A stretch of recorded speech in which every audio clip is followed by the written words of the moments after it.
Battle station, everyone. Battle station. We have 20 allies. We're going up against 36 enemies. Let's see how this will turn out today. Little Reaper was in first place. Mrs. Hyde takes that over. Mrs. Hyde is back in first place. Captain Fidio is in first place. Mrs. Hyde is in second. Creative One takes over second place. Mrs. Hyde takes it back. Creative One is in second place again. Sigma OS is in third, and it looks like we're about to be done. There we go. We're done. We've won. Captain Fidio is in first place with 9 kills. Mrs. Hyde is in second place, 6 kill, 3 assist, and Creative One is in third, 8 kill, 1 assist. We've got gold and no Dr. Derp. We have a Centurion that no one is currently claiming. So, Creative One gets gold, Sigma OS gets shielded. And wow, more tokens. And I've got a quest to claim. Come on, there we go.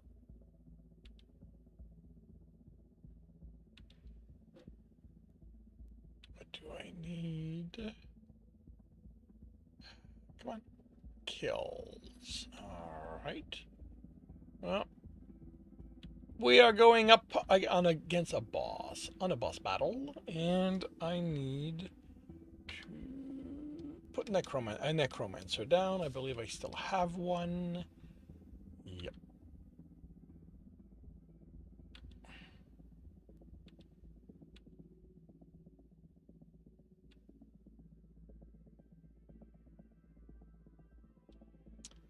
Alrighty, past 8 a.m. for me.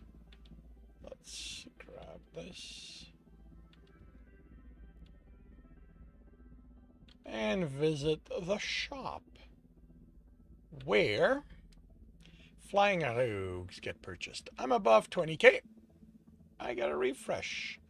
I'm above 25. I get a second refresh, and and that is that. A glance at the viewer side shows me I'm still below 50k, so I don't have to deal with that. Alrighty, half an hour to see how this turns out.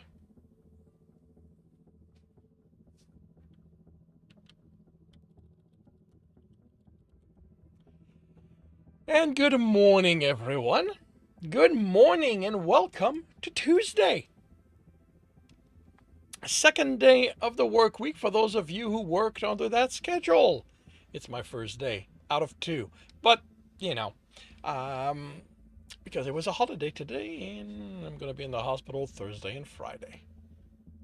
I hope that the week has treated you well and that you are energized for the rest of it. My weekend was good.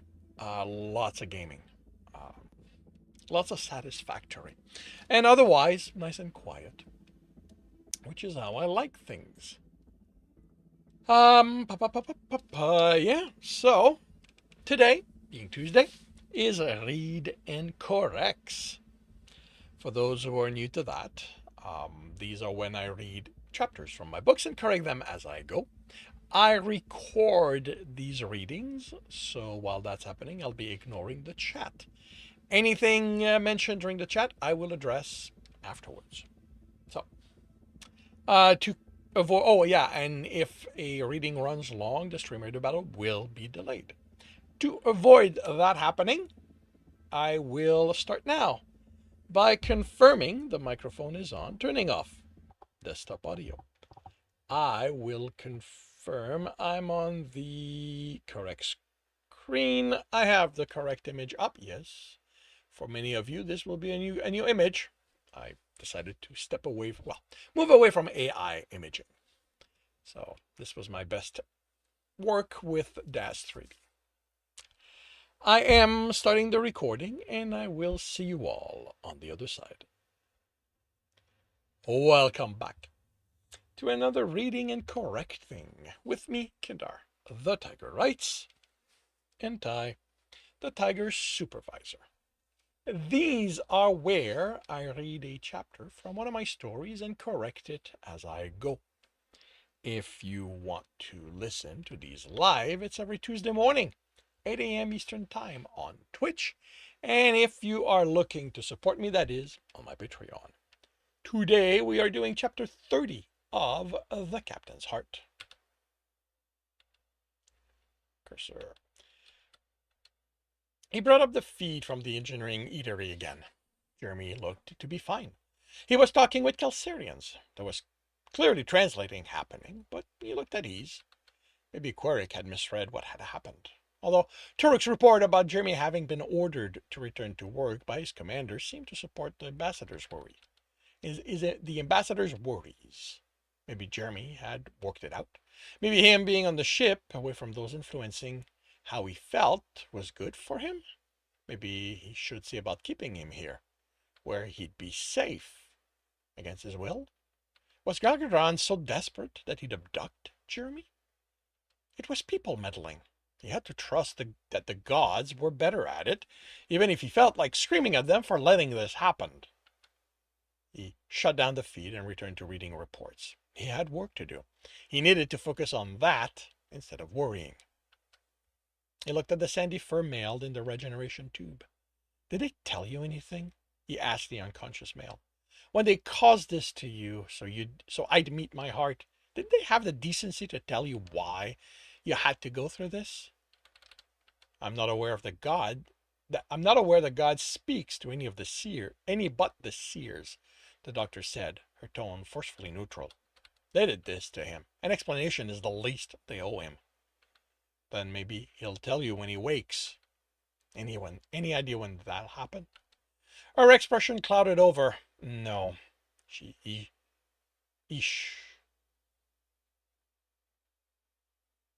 should be awake by now, was what she'd muttered the last time. Gargaran nodded. Alex would wake when the gods decided, not before. Rest, my friend. You are going to need your energy when you learn that Jeremy's been repairing your reactor. I expect you'll scream at me until your roar gives out for allowing this to happen, regardless of what the gods willed. He ignored the annoyed look the doctor gave him as he left. The archway to engineering was in sight when he realized where his mindless walk had taken him. He almost went in, despite Corricarial's warning. Couldn't it be considered to be the gods that had guided his steps? If they had brought him here, shouldn't he stop looking for excuses? He wanted to see Jeremy, to ask if he was fine. He wanted reassurance that they were making progress in spite of Doe's meddling. He turned around. He couldn't risk making things worse. He knelt before the two flags hanging on his bedroom wall, trying not to implore El Ravnir and Gralgaran to intervene in whatever just Billiam was doing. How could he act for them when she was driving him to insanity with worry?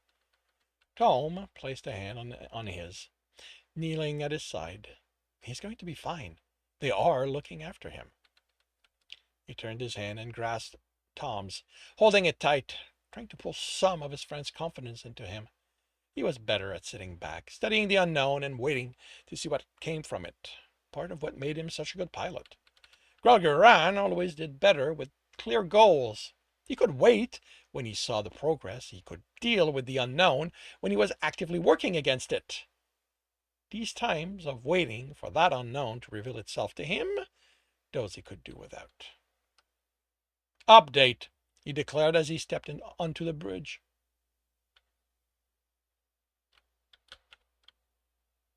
I'm in their public security feed. Tekineres answered. I can't tell you anything of use from that. The Earthers are going about their business as Earthers do, I guess. There seems to be tension among the people in charge, Kegril said. I haven't confirmed who, since they aren't that free with their information, but there's definitely 2 of them, possibly 3, whose tension is spreading to the people around them. Also, more encrypted communications leaving the station than just a few days ago. Destination?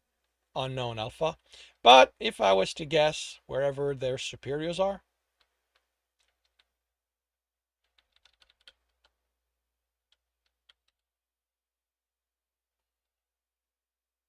scans have shaved showed. Oh, okay, shaved as in removed. Uh, Scans have shaved more of where they can't be keeping their antimatter, Sears said, but that still leaves a lot of places. Nothing usable, nothing for him to claw at and distract himself with. Then he had to claw the wind. Okay, that doesn't occur.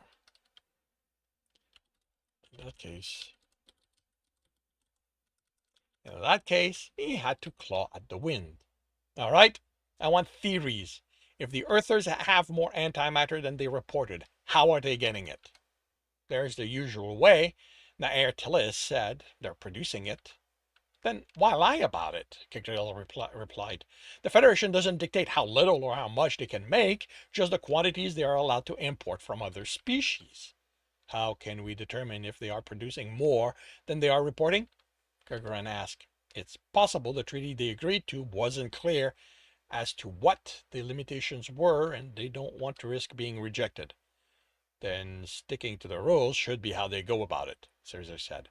As for finding out, we don't have anything like the sensors needed for that, unless it's happening right here. But I'd have to read the literature on the literature to know what to look for. I doubt it's happening here, Tikaniris said. The production facility back on Knisfrug is spread over 100 times the area of the station, and I think it's pretty standard for antimatter production. He looked at them in the following silence. My class visited it as part of learning what made home important to Kelser. Then we're looking at something deep within Earther territory, Cercer mused. That means one of the scanning array, but that means uh yeah, that okay. That means one of the scanning array. That okay. Okay, that need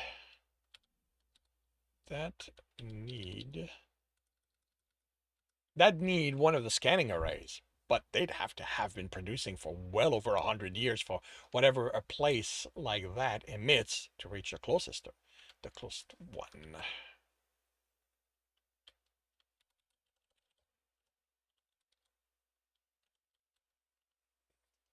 So we can't confirm how they're doing it. So we can't confirm how they're doing it. Other ways. There's always a Tahornian. Kagrik said they share a border with the Earthers. Too. Kelsa and Tahun had also shared a border, as they did with a few other species. And because of that, the vastness of space, there were a lot of unclaimed territories within those shared borders. It was how Kelser had discovered the Earthers, mapping one of the largest mapping no, mapping the largest one, looking for planets to establish colonies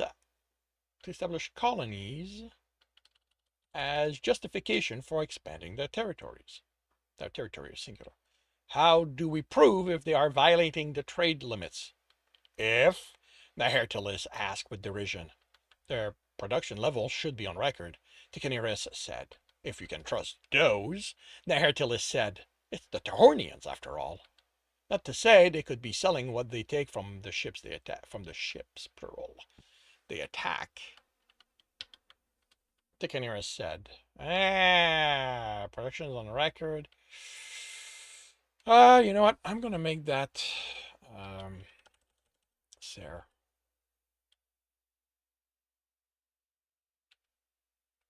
Just have to find his spelling. Says here.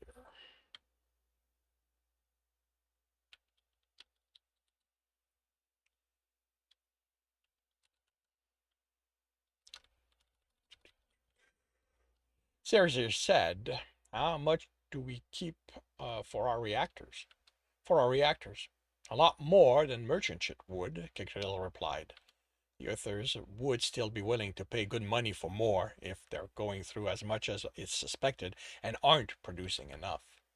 Good, I'll take that cent, Gagarin said. It didn't matter how unlikely he'd have anything to sink his claws in. While he hunted, he wouldn't be thinking about Jeremy. He sat at his desk and placed requests for Terhunion, as well as what the Federation had on Earther finances. While waiting to receive that, he pulled up piracy report. What ships had been targeted, how much antimatter had gone missing on them, what hadn't been accounted for on the black market, and started teasing cents apart. Dungeon! Brunel yelled as Gagarin pushed himself off the floor where the impact with the heavy ball had sent him. Little Mary offered her hand and pulled him to his feet. That's 6 for the champions and 4 for the pretenders. She shoulder-checked Tom and Miritel. If you admit defeat now, we'll have time to wash. Some of us enjoy the assistance while washing. And then be treated to the most wonderful meal at Asheran's delight. A hunter doesn't admit defeat, Brolin, he replied, grasping the large ball and lifting it. Its weight wouldn't be felt until he released it, adding to the strength he put behind the throw. A hunter must be defeated, and there's plenty of time for us to snatch victory from your maw, and then, while the pleasure of the shower with Tom and Dresden will be short, you will be treating us to Marinar. Please win, Dresden called to Berlin, and Gagarin stared at his game partner. Everything Marinar makes is hot. I don't have that burn-proof tongue of yours. I want to be able to go home and taste the mother of my children when I lick her. Their sauces are not that spicy, he grumbled, raised the ball and launched it as hard as he could at Berlin. And then, Berlin said, barely holding back the laugh, Gagarin just throws himself at the Dromion, thinking he can subdue someone twice his size. She lifted the now fully dripped cube of meat and popped it into her mouth. Our instructors always said that it isn't the size of the fighter that matters. The fighters that matter, he offered in his defense, but how skilled they are. I was fully trained among the better to pass. Fully trained among the better? The fighters. Fully trained. Oh, no. I was fully trained among the better, the best. Okay, one that's going to be among the better to pass the combat class. That Dromion was nothing more than some underbelly station trash. He grinned at Dresden as he put the roll of meat between his lips, then slurped it into his mouth. His friend had sworn he hadn't thrown the game, but Gagarin had still made him suffer by spending the little shower they had demonstrating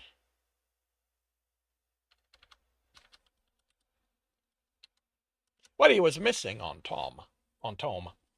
Considering how much he was spending on this meal for all of them, he'd felt justified in having some fun at Dresden's expenses. Expense singular. Yeah, under station trash undefeated champion of the illegal fighting clubs we had been sent to bring to an end. She laughed. No one told me that, Gagarin declared. How long were you in that regen tube? She teased. 2 weeks, Tom said, grinning. 3 days. Needless to say, our good captain was quite pent up. And that station's lodging wasn't all that good with soundproofing, she added. Wait, Dresden said. You two being there, I get hunters on their first deployment, but you're a pilot, Tom. What were you doing on that end of nowhere station? Okay, pilot would not be capitalized in this case. I don't know that pilots, as a rule, would have the equivalent of engineer, doctors, and that kind of stuff, mechanics, that kind of stuff. Tom smiled. Why, my dear friend, do you believe that even a pilot as talented as I will find a way to avoid the usual crap posting when I left the flight academy? I was on a garbage barge going from one end of space station to another for a whole 6 years, and let me tell you, running into this one days before he ended up in the tube made my stay in that system a whole lot more fun. He grinned at Gargaran. Believe it or not, I had managed to forget how fun you were in those 3 years we were in different academies. And you have no idea how glad I was you were still there when they took me out. I was not looking forward to tracking down whatever other Calcerians had ended up in that place for some relief. I offered, Berlin said, smiling. You do remember that one time we gave it a try, right? He replied, grinning back, and her ears folded back. Wait, Latimir said. You two had sex? I thought you only slept with males. I wasn't entirely certain of that back then. And I can be quite persuasive, she added. And it was that bad? He asked. Okay,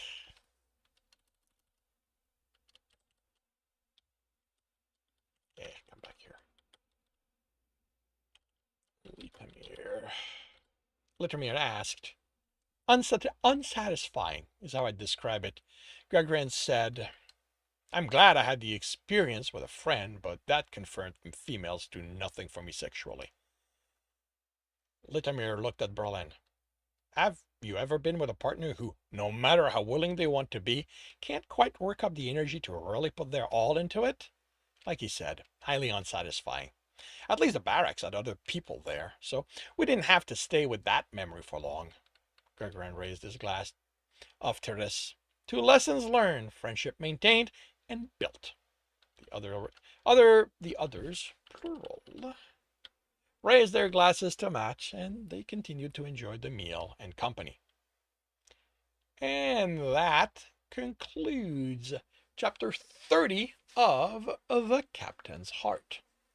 If you want to know when the next chapter is going to be up, if you've enjoyed this, please leave a like. If you want to know when the next chapter is going to be up, subscribe and hit the bell. If you want to read the story, it is up on Ream Story. If you want to listen to these live, it's every Tuesday morning, 8 a.m. Eastern Time on Twitch. Links are in the notes. And with that, I shall wish you a good day. Hey, Colo, welcome to the stream. Hello, Nerdarine, welcome to the stream. How are you both doing? You need to catch some Z's before you meet with your players. All right, sleep well, Raven. Thank you for the alert. Thank you for dropping by. Solid chapter, Nerdaline. Well, thank you very much. I am trying to be careful to not have too many nothing really goes on chapters to establish that, time is passing. Fortunately for me, we are getting back into stuff is actively happening in regards to their relationship. Actually, I can't do that yet. So it's not that I can't. Is that I still need this chapter. But yeah, I'm pleased. It's like all my stuff. I'm pleased with the stuff I write. As I've mentioned before, I seem to be one of those rare writers who actually quite enjoys what he works on, his stories.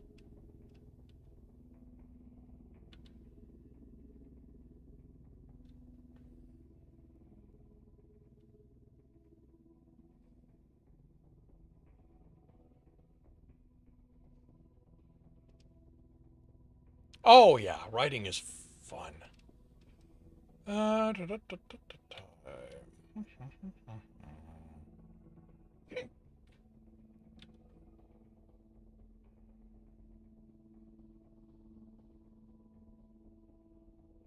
Wait, what? Why is that there?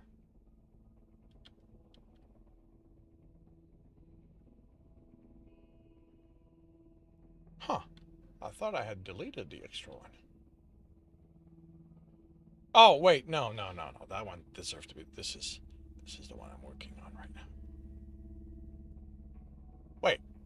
No? What? What? Why is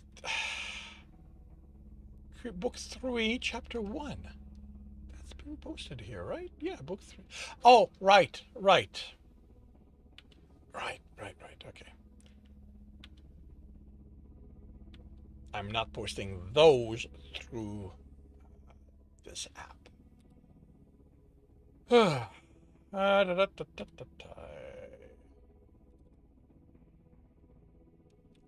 And what are you? How? Yeah. How are you doing, Nerdarine? What are you up to today?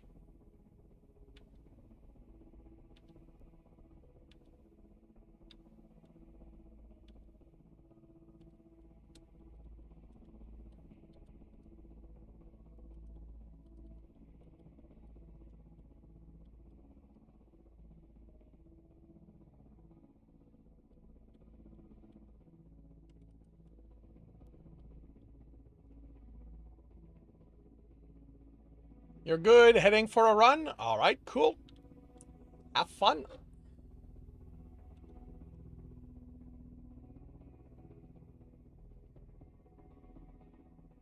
Very chilly, so it'll be a good time. Very cool. November 9th is here. Wait, what?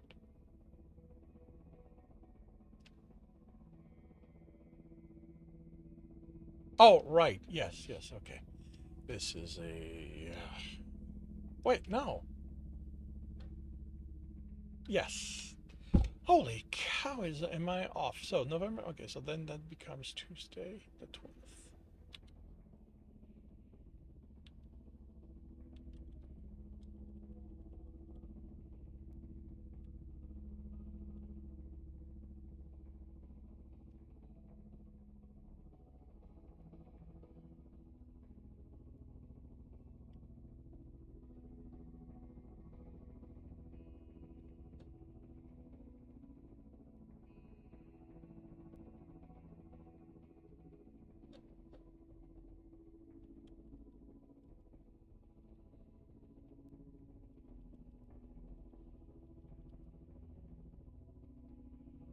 Mm-hmm.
Very chilly, so it'll be a good time.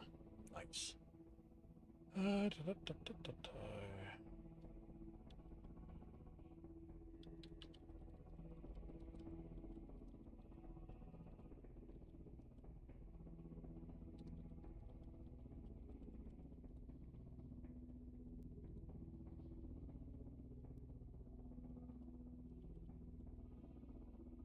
Cool. Have fun.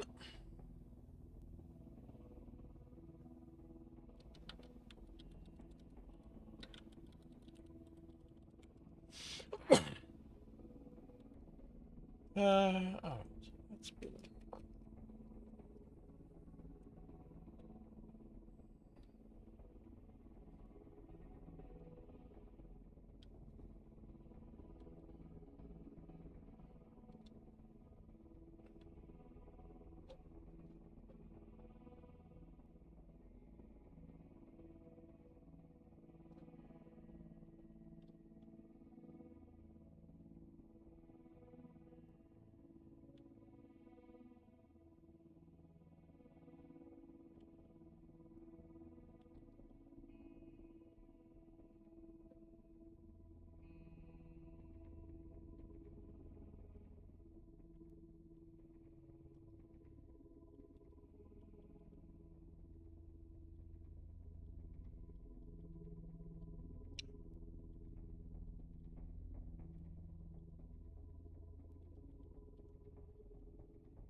Battle station.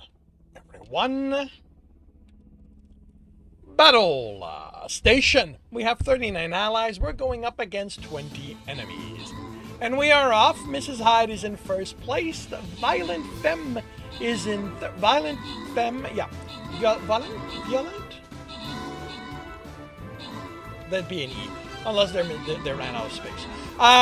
Salazar is in first. Mrs. Hyde is in second. And with that, we're done.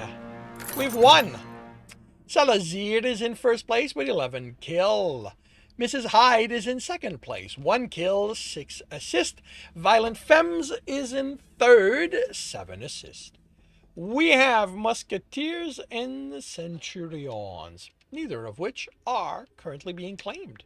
So, Violent Femmes gets shielded along with Mrs. Hyde's, and JR 926 gets Musketeers.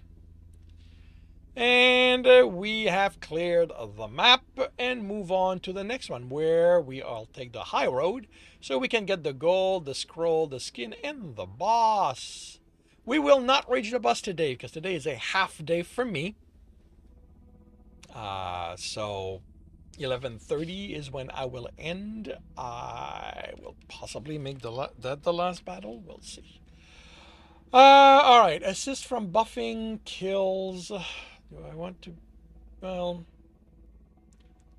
actually, let's go. Fairies, saints. Oh, we got nobody there. So let's go with killing. What? What do you mean over another unit? Really? Really, JR? Stealing my spot? Where the hell is Mope? Oh, in the center. Alrighty.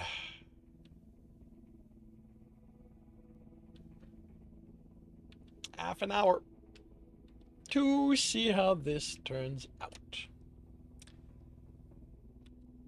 And I will start another chapter by confirming microphone is on, turning off desktop audio. I am confirming I'm on the correct screen. I have the correct image up. I am starting the recording, and I will see you all on the other side. Welcome back to another reading and correcting with me, Kindar, the Tiger Writes, and Ty, the Tiger Supervisor. These are where I read a chapter from one of my stories and correct it as I go. If you want to listen to these live, it's every Tuesday morning, 8 a.m. Eastern Time on Twitch. And if you are looking to support me, that is on my Patreon. Today, we are doing chapter 31 of The Captain's Heart. Jeremy was surprised no one was waiting for him by his door. After Lucy's, that's an S, not a D. Lucy's message about everyone getting together for dinner, he'd expected Omar to be waiting for him to ensure he didn't find a reason to skip out on them. There were days, especially since he started working on the ship, when he thought Omar didn't trust him to keep his word. The only times he'd missed a planned get-together. Actually, is that supposed to be one word or two?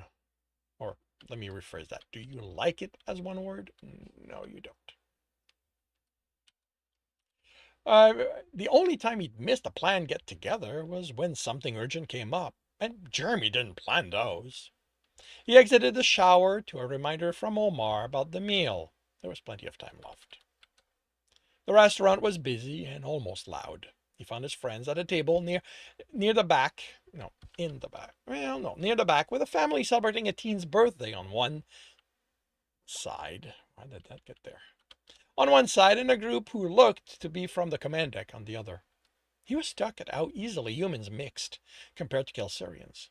Would Growler just laugh with other officers while technicians goofed around at the table next to his? What he'd seen when Quirk took him and the other technicians to eat said that no, he wouldn't. The captain's golden eyes made his stomach churn, and Quarrick's words floated up from his memory, disrupting his first attempt at summoning the box to put that oozing feeling in it. He was fine. He wasn't like that. "A bit late," Marcel said as Jeremy sat, "but you're here, so we can count that as a win." "Oh, be nice," Alice said. "He probably had to change and wash after being on that ship all day." "I'd have done both, even if I'd been working in my lab. You guys don't need to be subjected to the smell of weldings or burnt polymer." He pulled up the menu. "Were you waiting for me to order?" "Are you okay?" Janice asked once they'd ordered. "You looked in pain for a bit there." The golden eyes kept him from answering as he summoned the box. "Jeremy?"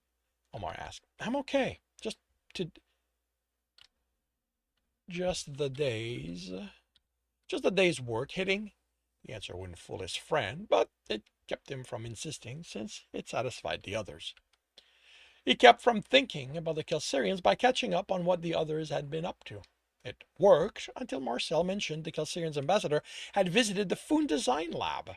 His friend's amazement at the visit was lost on Jeremy as he struggled not to let his stomach's complaint be noticed. He was fine. They were the ones who had a problem, not him. They were the sick one.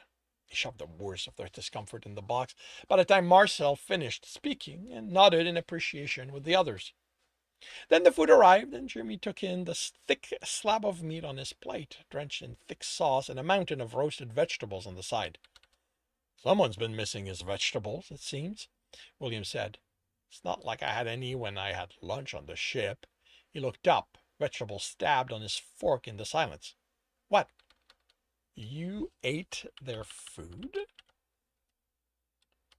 Omar asked, the disgust barely masked.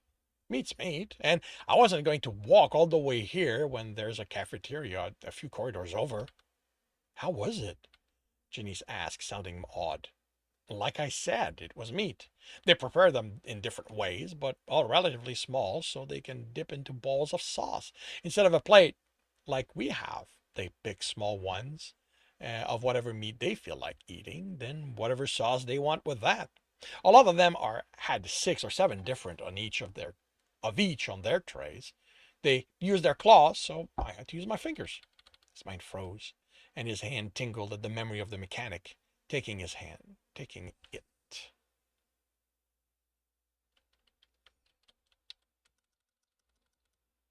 Those claws, how close he'd come to being ripped open. He shook his head to clear it. "Are you okay?" Omar asked. "Yeah, my mind just got derailed. What was I saying?" Alice chuckled. "Eating with your fingers?" "Right." He ignored the way Omar looked at him. "I don't think they eat vegetables, or at least I didn't see any among what was available." "Would you recognize Kelsarian vegetables?" William asked. Jim shrugged. "Unless they looked like meat, I think I would." The comm technician looked at Marcel. "Could you print that?" "Of course. Meat's mostly texture and smell. Those don't need to be protein-based. There are a lot of vegetable meats. Most are ordered by parents, but we have a few groups who keep their animal protein to a minimum, but don't want to appear so different." "Is it still animal protein when they're printed?" Jeremy asked. "Ask a philosopher," Marcel replied, "not a designer. Unless I've confirmed what I'm eating wasn't printed." He motioned to the food on his plate. "It's all just fuel to me." "Are you sure you're okay?" Omar asked as Jeremy's door came into view. "There are a few times when you looked like you could have used your pills." He took the bottle out of his jacket. "If I'd needed them, I'd have taken one. You know you don't have to rely on what that cat showed you. Our ways are—" "Omar!" He rubbed his temple, both in annoyance and to give himself time to deal with his stomach's protest at Quarrick's reminder. He had no idea why he was so easily triggered this evening. "I know you mean well, but shouldn't you just be happy I have a way to deal with my stress?" "I am. You know that. I'm just not comfortable with something we haven't tested." "And you think visualization techniques are a problem? You know they're used as part of treatment for some form of anxiety disorder, right? Look, I'm sorry for snapping. I appreciate that you care for my health. Just trust me to do it, okay? Just trust me with it, okay?" Omar squeezed his arm. Of course I trust you with it. Anyway, this is my door. I'll see you next time. Jeremy? Omar hesitated, and he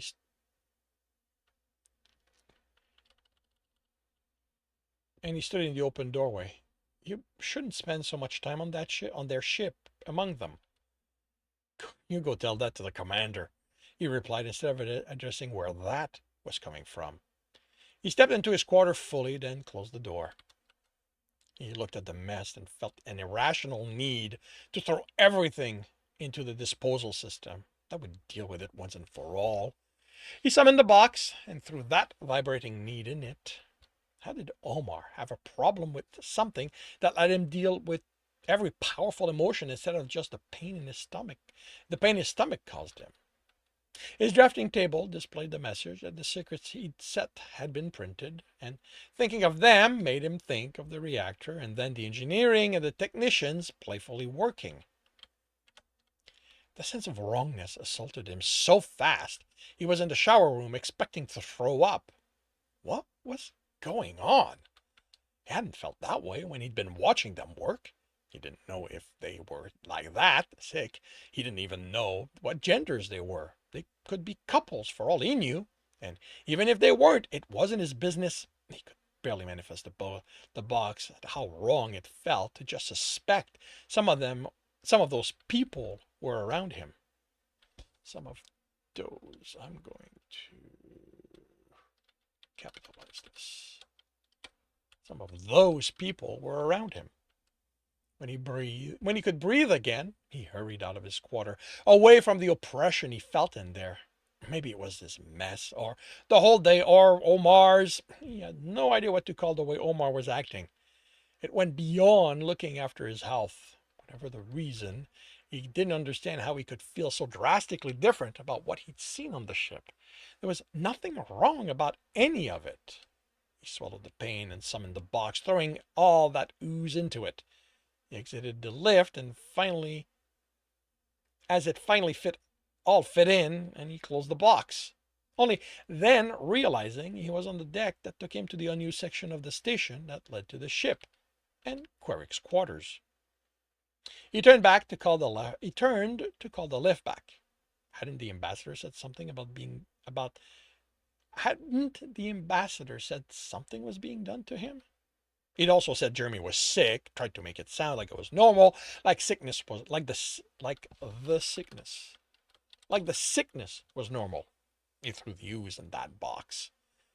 But he could make it clear he wasn't to bring that up again, ever. He turned and headed for the door. He didn't think about the nebulous danger he felt was ahead of him, or the sense there was something following him. Just things from dreams. He still had to put his discomfort in the box to keep from running, and he wasn't sure in which direction he'd do that. The door to the ambassador's quarter opened before Jeremy announced himself. Queric looked uncertain, then motioned him in, like the last time. All he wore were loose pants. I don't want to hear anything about what you think I have. You can keep your thought on that to yourself. Clear? Instead of being offended at the tone, Queric's nod was small, and his ears were folded back. That he wouldn't meet Jeremy's eyes was more telling to him of the man realizing he'd been in the wrong. You're upset. What can I do to help? Jeremy tried to calm himself, and when that didn't work, he summoned the box and shoved all that in there. He should probably work through some. Through that. But for now, he needed to be able to think. The other time, he said something about things being done to me. What did you mean? Queric motioned to two of the seats, large half-sphere with the interior covered in cushions. The Kelsarian sat, nimbly moving back and tucking his leg under him. Jeremy sat on the edge, worried about falling in. Can you tell me why you are asking about it now? The tone was professional, but the ears still partially back. Discomfort? I've been thinking about stuff since I was here, doing that while working and seeing how your people act, and I've reached conclusions about what I think about those things. He kept from thinking about the details by thinking about all the uncertain variables, and I was okay with those conclusions. Gilsarians aren't human. I can't expect you to be like us. You focus on everything eh, that wasn't what that implied. You were okay with them. I met up with friends for dinner, and Calcerians came up in the conversation, and some of those thoughts came back to me, and they felt utterly wrong. Wrong in such a way I have trouble understanding how I ever thought I was fine what with fine. I have trouble understanding how I ever thought it was fine that you thought different things than we do about that. He closed his eyes and focused on breathing. His stomach wasn't protesting, but he was familiar enough with it to know it would happen if he didn't think about something less stressful. He opened his eyes once his breathing settled. Did you go to your quarters before joining your friends? Of course, I showered and changed into not work clothing. Corey considered him, then exited the chair with an ease Jeremy didn't understand. Claws, maybe?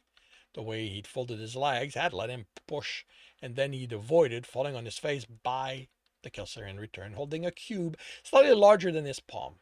I would like you to trust me enough to take this with you to your quarters. What is it? It wasn't fe- it wasn't quite featureless. He could make out circuitry in the way the light reflected on the gray-brown surface. That is part of the trust I ask for. I know that you prefer understanding how things are to go, but in this case, the lack of knowledge is important, so you will trust the result. You don't want my expectation to skew those results. The result will be regardless of your expectation, but how you understand them can change. I will tell you that this will not act on you. If it didn't act on him, that meant it acted on his environment. If he was to take it to his quarter, that was where it was to act, which was supported by the question of if he'd stop there. What could be in his quarter? What? You can't keep from hunting for an answer. You say that. You said that. You say you say that like you expected it. No, but it's appropriate. What are you talking about? I will explain another time. Will you trust me? Whatever this does, it's not going to harm me in any way. It will not. For some reason, part of him didn't want to trust Queric, didn't want him to trust any of them. But other than trying to apply how Kelsarians were to him, Queric had only helped. He took the cube. It was lighter than he expected, and he wondered if its inside was as empty as the reactors.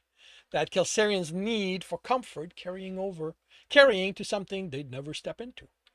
He turned it over, but other than the difference in texture making the circuits on its surface, there was nothing to clue him in as to what it did. Do I need to turn it on? Simply place it on the table by your bed. Always on. Turned on automatically in response to a stimuli? Or a remote? But why hide that? He ignored the part of his mind providing reasons, plausible and utterly ridiculous. And come see me again when you know the results. How am I going to know what those results are? Craig smiled. You will know. And that concludes chapter 31 of The Captain's Heart. If you are enjoying this, please leave a like. If you want to know when the next chapter is going to be up, subscribe and hit the bell. If you want to read the story, it is up on Ream Story. And if you want to listen to these live, it's every Tuesday morning, 8 a.m. Eastern Time on Twitch. Links are in the notes. And with that, I shall wish you a good day.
Hey, Deccaneaser! Looks like I forgot to plug in your headset at the office. Oops.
Battle station, everyone. Battle station. We have 47 allies. We're going up against 44 enemies. And we are off. JR's in first place. Grinks is in second. Arc10 takes over second. Arc10 takes over first. JR is in second. Why am I getting so few kills, people? I guess I'm going to have to put Puppy on the board. Grinks is in first place. JR is in second. Oh, I know why. I forgot to give him a soul again. JR is in second. Ginger Gamer takes over third. Arc10 is in second. Grinks is in first. And with that, we're done. I got 6 kill. I'll take that. Grinks Cat Tiger is in first place. 10 kill, 5 assist. Arc10 Telemetros is in second place. 8 kill. Ginger Gamer is in third. 4 and 4. We have warriors, we've got lancers. Do we have a Dr. Derp? That is their backup. We do not. So, Mugalin gets lanced. Lime Wolf goes to war. And we move on to another easy battle on the way to the gold chest. And Decani, well, you don't have audio, so. All right, so do I have something for, barely any, but we'll see if I can get my boosts, my buff quest done this way. All righty, half an hour to see how this turns out. And I will do the other, another chapter. This is going to be a very short one. By confirming my microphone is on, turning off desktop audio, I am confirming I'm on the correct screen. I have the correct image up. I'm starting the recording and I will see you on the other side. Welcome back to another reading and correcting. With me, Kindar, the Tiger Knights, and Ty, the Tiger Supervisor. These are where I read a chapter from one of my stories and correct it as I go. If you want to listen to these live, it's every Tuesday morning, 8 a.m. Eastern Time on Twitch. And if you are looking to support me, that is on my Patreon. Today we are doing chapter 74 of The World Which Is. Brendan's the last to return. No surprise there. We're already on dessert and coffee. Okay, what do we need to do while we're here? Don't say other guys, Ellen tells Brandon with an annoyed side. All the girls? He says, instead grinning. But seriously, we need to look around for healing stuff. Doesn't the club have that? You said they carry what we'll need for expeditions. You don't get the best, and the prices are fixed. If we can't find what we need at the pharmacies and apothecaries in the cities, we can get that here. I need to unload some of that jerky. You aren't going to get much for them here. I snort. Wasn't going to get much for them. I wasn't going to get much at the Wayne stop. I just want to free up inventory. If there's a needy community around here, I'll just give it to them.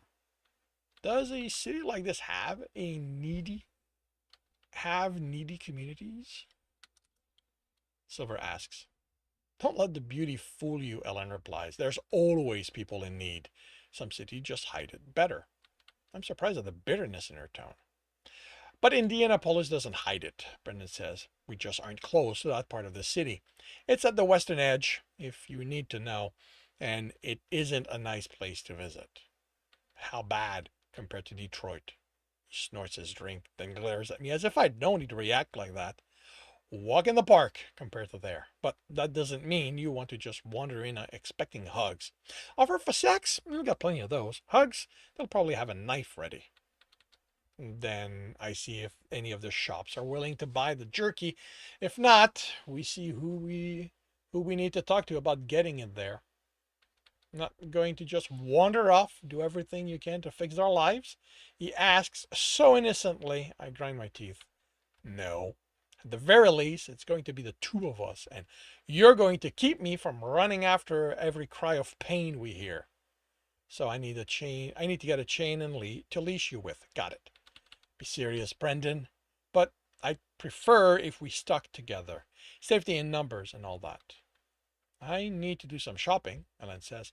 Magical Regent, among other things. Unlike what the stories want you to believe, you can't find nearly enough in the wild to stay properly stocked, especially with combat magic. I need a proper repair kit. I can't I can't keep letting my armors fall apart and replace that. I need strings for my violin and hair for my bow. So we all need to shop for something, I state. We can do that together. The rest of the day goes surprisingly smoothly, which ends up putting me on edge when nothing explodes, when nothing explodes around us by the time we return to the club. I got my repair kit, along with leather patches and a quick rundown of how to sew them in place. The merchant made it clear that unless my goal was to do work for resale, I shouldn't bother worrying about putting points in the skill. For what I'll be doing, the quality of the material is more important than how well I do the work. Also got healing potions in the form of powders to add to drinks. Cheaper than the healing bars by a lot, but slower to act. Unfortunately, the small packet takes just as much space in my inventory as anything else. So, it's 13 of them in a slot, and by then I hadn't found anyone willing to take the jerky off my hands. By the time we were done shopping, I'd freed up 2 of my personal inventory slot. That's over 300. Wait, what? 300, 450?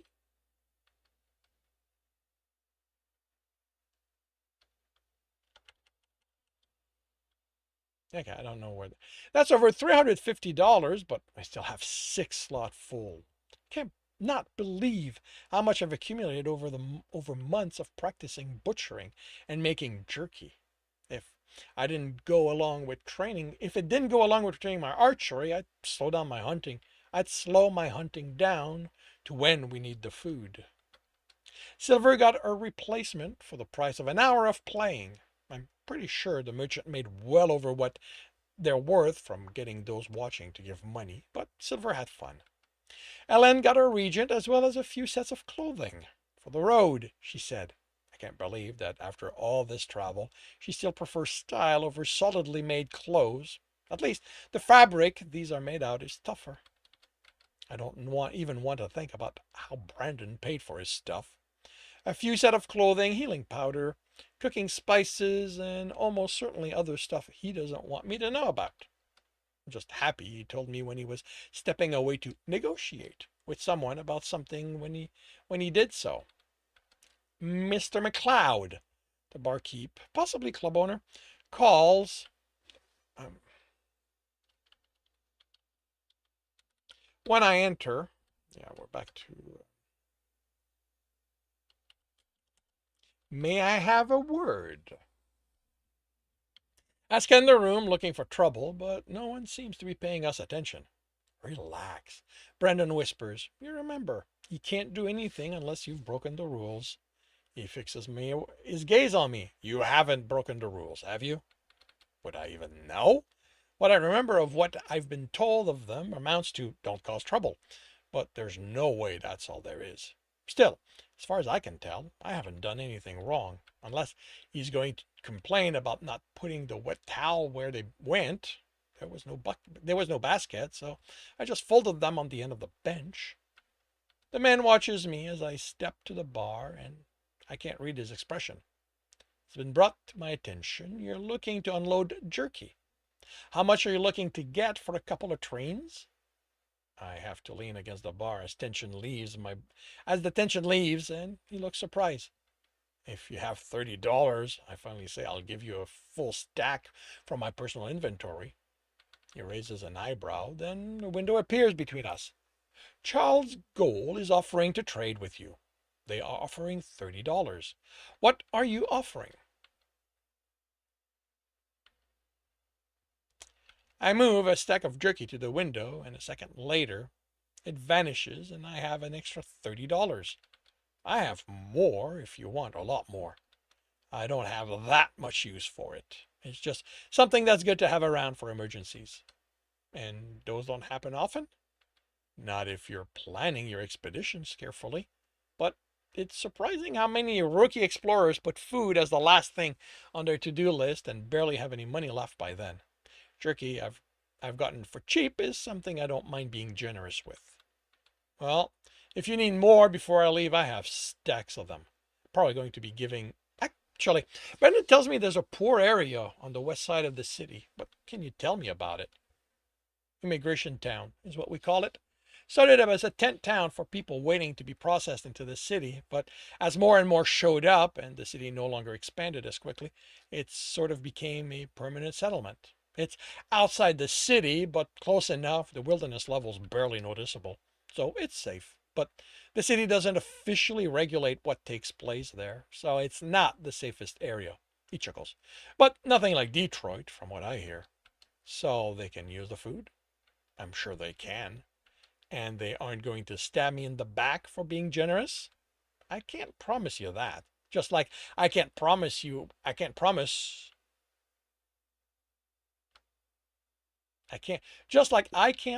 no one in Indianapolis will ever plant a knife in your back. There are assholes everywhere in this world. I take that as the reassurance it's meant and join the others at the table. And that concludes chapter 74 of the world which is. Yeah, this is a short chapter, a mix of having to work out a fair amount of logistics. Even though I'm no longer paying attention to the math, there's still a few logistic stuff I had to work out. And also, if I remember correctly, that was the day I wrote that was kind of busy in the chat. So Once I do second draft, clean it up, that'll be merged into other chapters, almost certainly. But yeah, if you are enjoying this, please leave a like. If you want to know when the next chapter is going to be up, subscribe and hit the bell. If you want to read this story, it is up for free on Royal Road. If you want to read ahead of that and support me in the process, that is on my Patreon, where we are about 10 chapters ahead. And if you want to listen to these live, it's every Tuesday morning, 8 a.m. Eastern Time on Twitch. Links are in the notes. And with that, I shall wish you a good day.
I barely drank anything over the weekend. I am horrible at staying hydrated when I'm not here working. And even here, I'm not exactly good about it. I will be right back.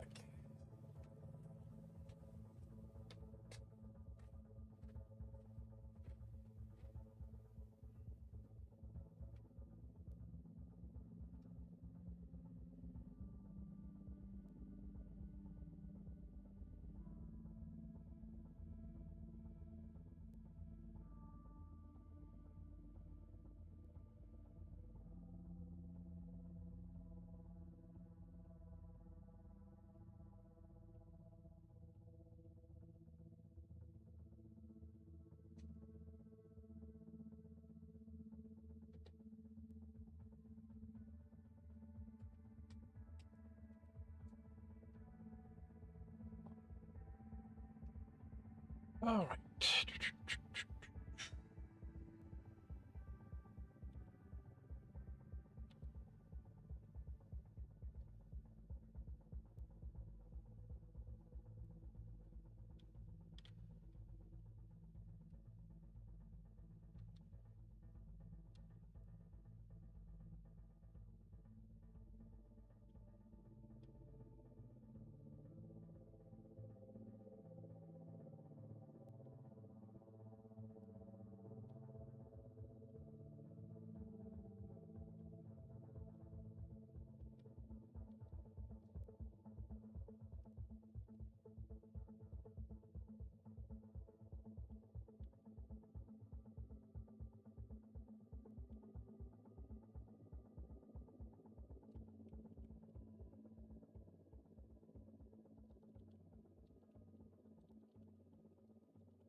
That's interesting.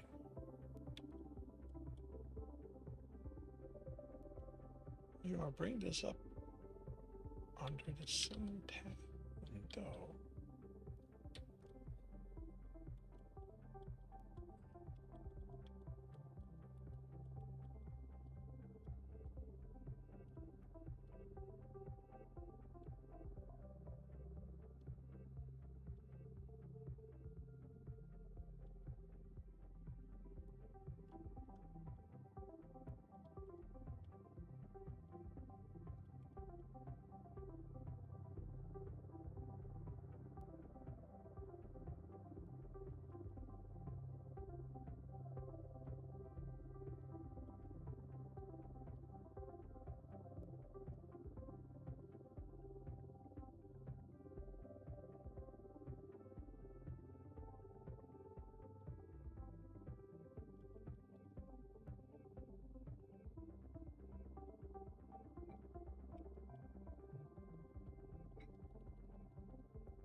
unless I screwed up.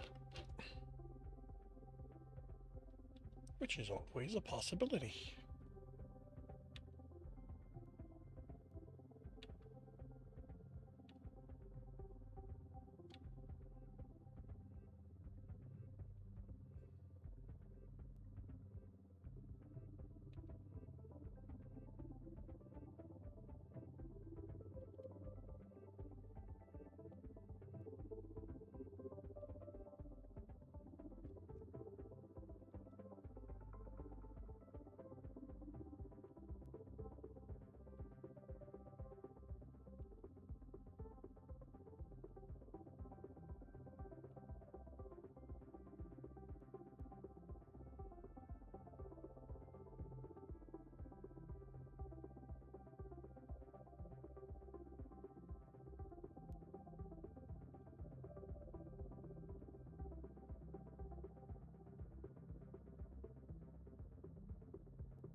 Come on.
Battle station, everyone. Battle station. We have 45 allies. We're going up against 35 enemies. And JR takes the lead. Deckanizer's in second. Ginger Gamer takes over second place. Deckanizer's in second again. Is in first. Is in second. Is in first. JR is in first. Deckanizer's in second. Ginger Gamer is in third. Are we done? No, we're just not moving. Okay. And did I get any kind of one? Okay. Hey, you know what? I'll take it. Alrighty. So JR 926 is in first place. 9 kill, 10 assist, earning themselves top position in both categories. Deckanizer is in second place. 6 kill, 4 assist, and Mrs. Hyde is in third. 5 assist. We've got gold and no Dr. Derp. We have an archer that no one is currently claiming. So, Cuddles and Sigma OS get gold. Arc10 Telemetros gets shot. And we move on to me grabbing this. And then another easy battle on the way to the gold chest.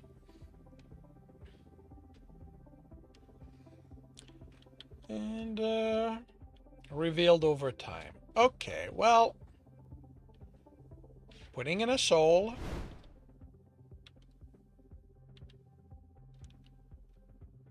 And Puppy will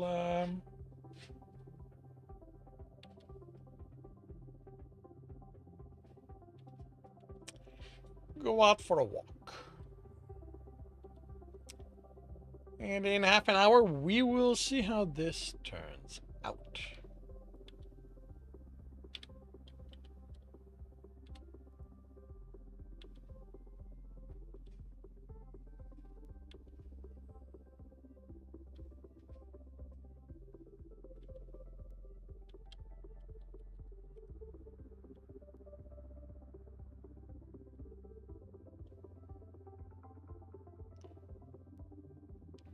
Alrighty. And we will do another chapter.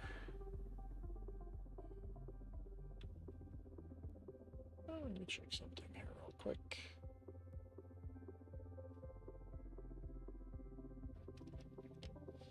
Alrighty. Another chapter. I will confirm microphone is on, turning off desktop audio. I am confirming I'm on the correct screen. I have the correct image up. I'm starting the recording and I will see you all on the other side. Welcome back to another reading and correcting with me, Kindar, the Tiger Lights, and Ty, the Tiger Supervisor. These are where I read a chapter from one of my stories and correct it as I go. If you want to listen to these live, it's every Tuesday morning, 8 a.m. Eastern Time on Twitch. And if you are looking to support me, that is on my Patreon. Today we are doing Chapter 5 of An Errant Dawn. A man steps between us. Moors. Protect? Stop! I reach to pull him out of the way, trying to understand what he thinks this will accomplish, and the demon speaks. He threatens Cobb. Their voice is deep. The rumble carries worry. I freeze, my hand holding Moore's arm. I'm certain this is just a misunderstanding, Moore says. There is no misunderstanding, the demon replies, the undertone adding anger. The man sighs. Just talk with him. Morse turns to me, noticing my arm, and he looks uncertain. Derek? He hesitates, focus on my black hand, and nods. This is protects the community. We call him Protect. We? I look around, and the people are looking at us. No fear, no panic. Protect, this is, I know eats the people. The demon snarls. What? I snap back. You can't hide your scent. They continue. Travels the wild told us how you eat. Told of how you eat us. I don't eat demons. I reply offended and add because some people seem worried now, but are looking at me. I don't eat anyone. I don't even hunt demons anymore. Not unless they threaten people.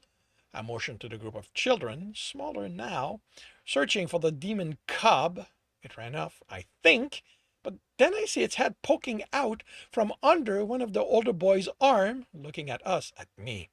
They hiss at me until the boy pushes them back behind himself, determination on his face. He will protect them from me, I realize, is what it means. I look around again. The adult now holding children show concern, but they are looking at me. I am the one they worry about, not the demon. How am I the one who scares them with a demon nearly twice my height here, when a demon cub is among their children? All right, everyone, Morse calls, voice firm. This is just a misunderstanding. No one got hurt. Go back about your business. How? I asked the man. How is this possible? How is that cub not tearing the children apart? How is this demon not eating you right now? Demon snorts. I do not eat humans. Offense is the undertone. You eat anything that moves, I snap back. I know how demons are. Evidently, not as well as you think, Morse says with a chuckle. I glare at him. I was made to hunt them. I was taught everything there is to know about demons. When they are hungry, they eat anything they can hunt. I point at the cub, their head now poking over the boys. When they are young, they eat all that they think. Eating is all they think about. Only when there's nothing for them to hunt, Morse says in a calm tone. It reminds me of Jason when he tried to teach me about human interaction, about why I needed to behave in human ways. My lack of understanding always tested his patience, but he kept his voice steady. He never showed it unless he was making a point with his impatience.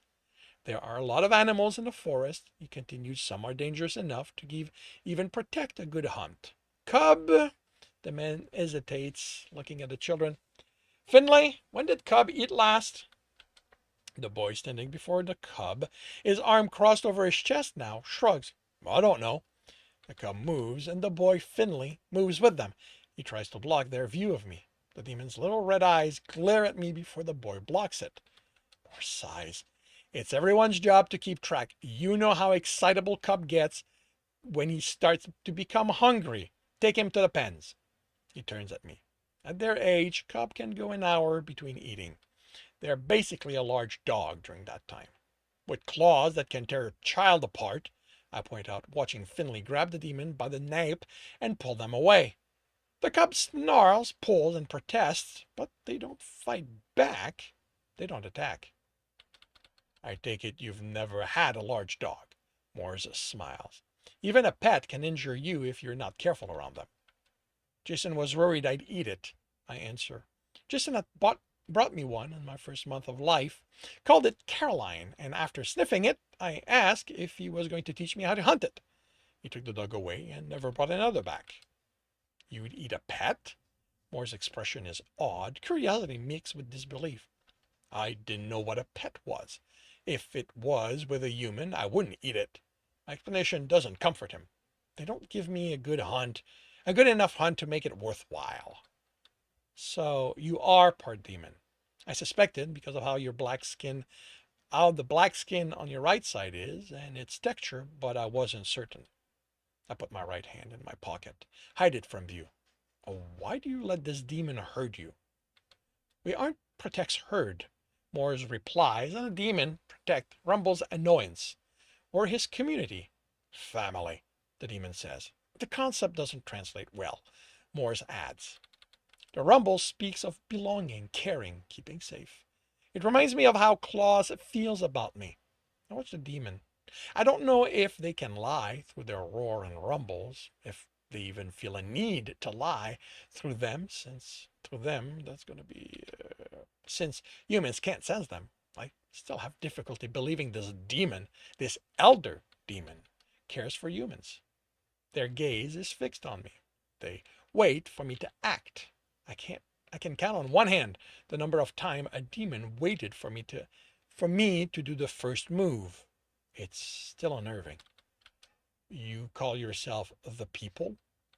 It's another term that doesn't translate well, Morse says, but protects rumbles, and I am enveloped in a sense of belonging, of being cared for, like when I'm with claws, but more encompassing, weaker, spreading further. Protect cares, but not as much as for his own kind. Something Jason told me not long before I left him and Amanda comes back to me. Anyone who can think wants to be part of something bigger. It's normal. It helps them survive. It helps them thrive. At the time, I thought he was referring to me. Asking about when I'd have a team was a common thing for me. When did he mean demons? Claus spoke of family units. He had had a mate, fangs in the light. I know of two cubs. Rounds the forest. I swallowed the memory of having to kill him. There was the one who tried to kill me early after I met Claus in the dark. He has implied others in our conversation, cubs, relatives, but I never had the sense he thought about other demons other than to worry about their actions, how their actions would endanger his family. The sense of belonging emanating from Protect makes me feel small. How do you keep that cub fed? I ask, so I don't have to think about how I feel. There can't be enough creature in the forest, in the town for it to hunt. We breed them, Morse answers. How do you breed creatures? I remember videos from when Jason tried to teach me about human sexuality. Very carefully, Morse replies, smiling, and I stare at him, trying to understand what he means. My lack of reaction surprises him. It's going to be easier to show you. Protect? He looked at the demon. Are we good? No. The word carries mistrust. You cannot stop him if he decides to attack the cub or one of you. It's the people isn't human or of the people. Something like that shouldn't exist. I won't attack anyone, I tell them. And the demon is in my face, skin rippling away from the forming muzzle, showing long and sharp teeth. Why should I believe you? He sniffs me. You are too young to stop the hunger. I'm not driven by it, I reply, keeping my skin from reacting to their proximity by will only. Morse pushes Protect away from me, and the demon steps back. I stare at him. The amused rumble from Protect confuses me almost as much as seeing a human shove an elder demon away. Are they amused at me or at Morse for presuming they can force him to move? As you said, Protect, he isn't a demon. You should know better than anyone that humans have a habit of doing things they shouldn't. Protect shakes his head, an annoyed rumble leaving him. Do not bring up the first one. You know how you know I dislike it. I'm surprised again, but this time it's at the lack of a threat in the words. Morse smiles. You are young. There's nothing to be ashamed of. I am not ashamed. The demon roars, teeth bared in Morse's face. Everyone's still in the plaza except for me and Morse step back. He pushes the muzzle aside casually. My apologies. Morse smiles at Protect, and with a huff, the demon turns, takes a step, and launches himself in the air. Wings form out of his back, and they beat, taking him out of sight. I no longer know what to be confused about. Morse's lack of fear of the elder demon, the way Protect includes the humans when he rumbles a family, the boy leading the cub by the scruff of the neck, and now this? Did he fly away? Yes, Moore replies, amused. He likes his dramatic exits. I stare at the men and realize I asked a question out loud. Demons can't fly. They're too massive. I've only seen them glide. It's just a question of having the right ratio of muscle to mass. Of the demon here, Protect is the only one who flies. There are more demons? I look around, searching the shadows, sniffing the air, but all I can smell is Protect. They're in the forest. I didn't think it was a good idea for them to be in town while you were here. You stepped towards the edge of the plaza. But you ask about animal breeding. Come, I'll show you the pens. Who is this first one? I ask as we walk along a small street. He lets out a breath. My ancestor. That was centuries ago. A human is the first one? I ask. How the hell did I go past on this? That actually, the editor missed this. Have I done that before? Trying to reconcile stories of how the demons believe they came to be with that revelation. I search the sky, but it's too early to see the moons. The one demons believe is the first one's eye, watching over them, lives alone and claws, told me some of their belief and history. What? Morris looks at me. Oh, no, not that first one. You know what? That's going to be utilized. Not that first one. That's some legend the people have. This one is my ancestor, the one who founded this town. If not for Protect, I wouldn't even know about her. We have records about leaving the home world, of arriving on this planet, but after the landing, things got muddy. People were too busy surviving, adapting to make records. Our ship landed where Tertines now stands. There were other ships, I say, recalling something Lives Alone said. How, if he'd known what would come of the boxes falling out of the sky, he would have killed them all. Morse nods. Every nation that could manage it built one. Why did they come here? Neither Claus nor Lives Alone knew the answer. Even Robert, one of the rare human I consider a friend, or for the short time I was in the city he lives in, didn't know. And he was someone who had read everything he could find. Morse doesn't answer immediately. He's silent for the rest of the walk through the town, and partly as we walk through the forest. There is no path, but the man walks confidently. The smell of the acrid cleaner clings to every tree. Why do they clean the forest? I don't have the details, he finally says. Or rather, I didn't look into them. I'm not a historian. What's happening now is what I care about, rather than what happened then on another planet. There was a war. I don't know over what. It got bad enough people felt it was better to leave than see the results. And here we are. And the first one, your ancestor, was among them? Morse chuckles. No, she came a long time. She came along a good century later. She got fed up with the city, the government. The world's a big place, and back then it was still mostly unexplored. She and a group of people who felt like they did left the city. They traveled for months and eventually ended up here. Districts weren't a thing back then. They settled and almost immediately discovered they weren't the only ones living here. Demons. The people, yes. Things weren't as dire back then. More pauses. I don't mean the meeting was friendly. We were trespassers on Protect's land, and they are territorial. But they still had plenty of animals to hunt. Even the younger ones weren't as driven by the hunger then. There were a few altercations, but eventually they were able to communicate. How? Demons have to be old to be smart enough to learn our language. My ancestor was a linguist, and she had a bunch of scientists with her. One of them had a sensor that detected the subvocalized band people use when they roar or purr or rumble. Basically, anytime they make a sound, there's more to it than what you hear. And you understand it? He shakes his head. We can't hear it. Even with the machine, figuring out what each frequency means is beyond us. But it told her there was more to the people than they initially thought. And in the end, trying to figure that out wasn't needed because she taught the people to understand us. He chuckles. The way that Protect recounts it, she said some rather inappropriate things, and he was a young leader then, but ultimately they were able to understand each other and agreed to share this territory. She taught Demon to speak? I ask. The ramification beyond what I can comprehend. I always believed demons had worked it out on their own, since demons have never interacted with humans, or so I had been told. Only those here.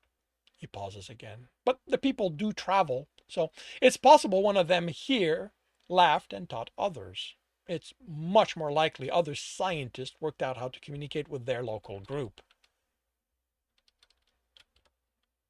The implication that other humans could have interacted with demons without conflict doesn't escape me. But Moores sounds uncertain. He's making suppositions. The man sighs. Then humans, then humans started expanding, decided what belonged to whom. They created the districts, gave themselves complete authority over everything in them. They cut down the wild. Even here, this far from everything, the result were felt as the people who lost their forest fled deeper, and Protect had to fight them off. Here, too, the food the people hunted became strained, and for a time it looked like the humans living peacefully among the people would fall victim to their hunger. We step out of the forest and the scents assault me. And then someone introduced animal husbandry. And this concludes chapter 5 of An Errant Dawn. If you are enjoying this, please leave a like. If you want to know when the next chapter will be up, subscribe and hit the bell. If you want to read this story, it and the other 2 books in the trilogy are available on Kindle Unlimited. If you want a different way to support me, that is on my Patreon, where you can also get access to basically everything else I've written. And if you want to listen to these live, it's every Tuesday morning, 8 a.m. Eastern Time on Twitch. Links are in the notes, and with that, I shall wish you a good day.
I'll be right back.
bring the tablet.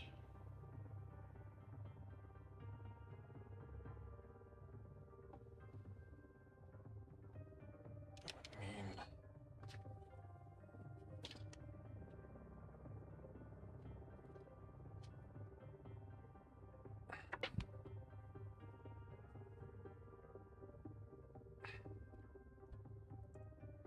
yeah, that's the same cable. Good.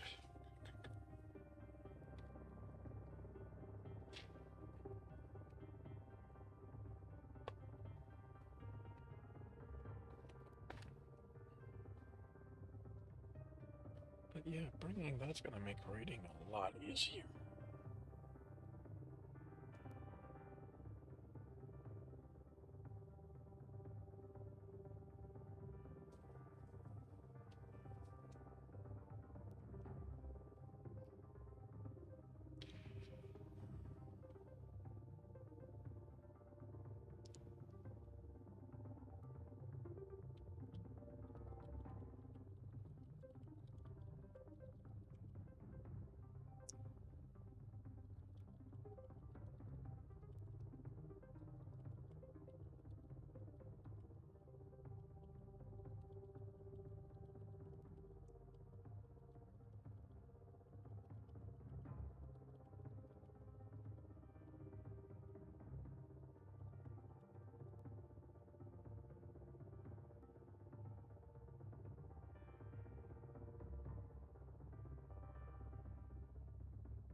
Wait, what's this?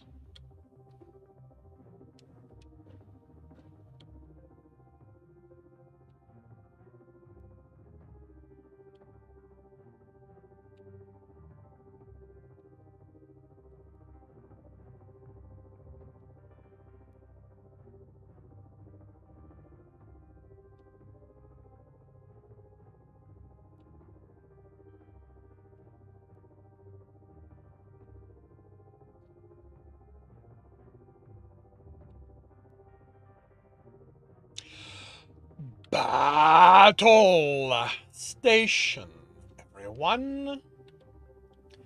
Battle Station. We have 37 allies. We're going up against 31 enemies, and we are off. Ginger Gamer's in first place. Arcten is in second. Putsy takes over second. Various and Sundry is in third. Let's see, Ginger Gamer's in first, Budsy's in second, Various and Sundry is in third. I got 14 kills. I'm pretty happy with that. Probably not getting more of this battle. I am pretty far, pretty in the distance, but that's okay.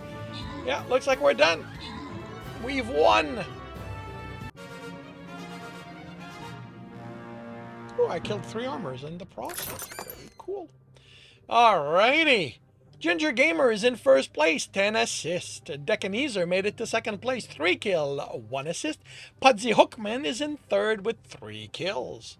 We have gold and no Dr. Derp. We have warriors that no one is currently claiming. So JR 926 gets gold. Ginger Gamer goes to war. And I will clear this real quick.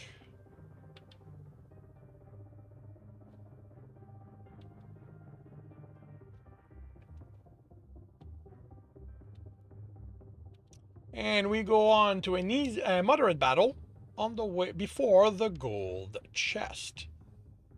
Don't think so. All right. Is there anything buffable here? Not really. So I'm going to put a sold puppy on the board again.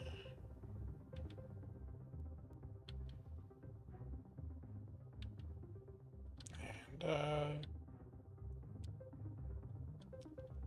see if I can get my 5 missing kills to complete the quest. Alrighty, half an hour to see how this turns out.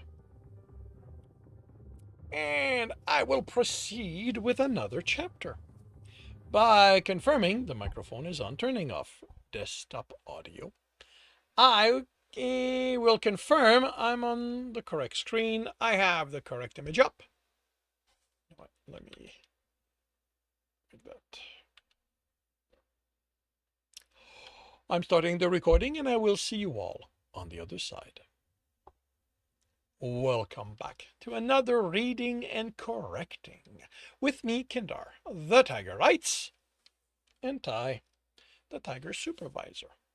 These are where I read a chapter from one of my stories and correct it as I go. If you want to listen to these live, it's every Tuesday morning, 8 a.m. Eastern Time on Twitch.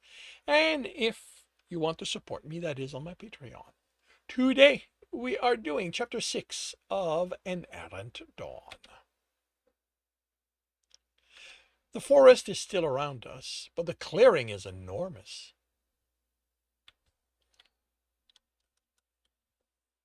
We walk alongside pens containing creatures.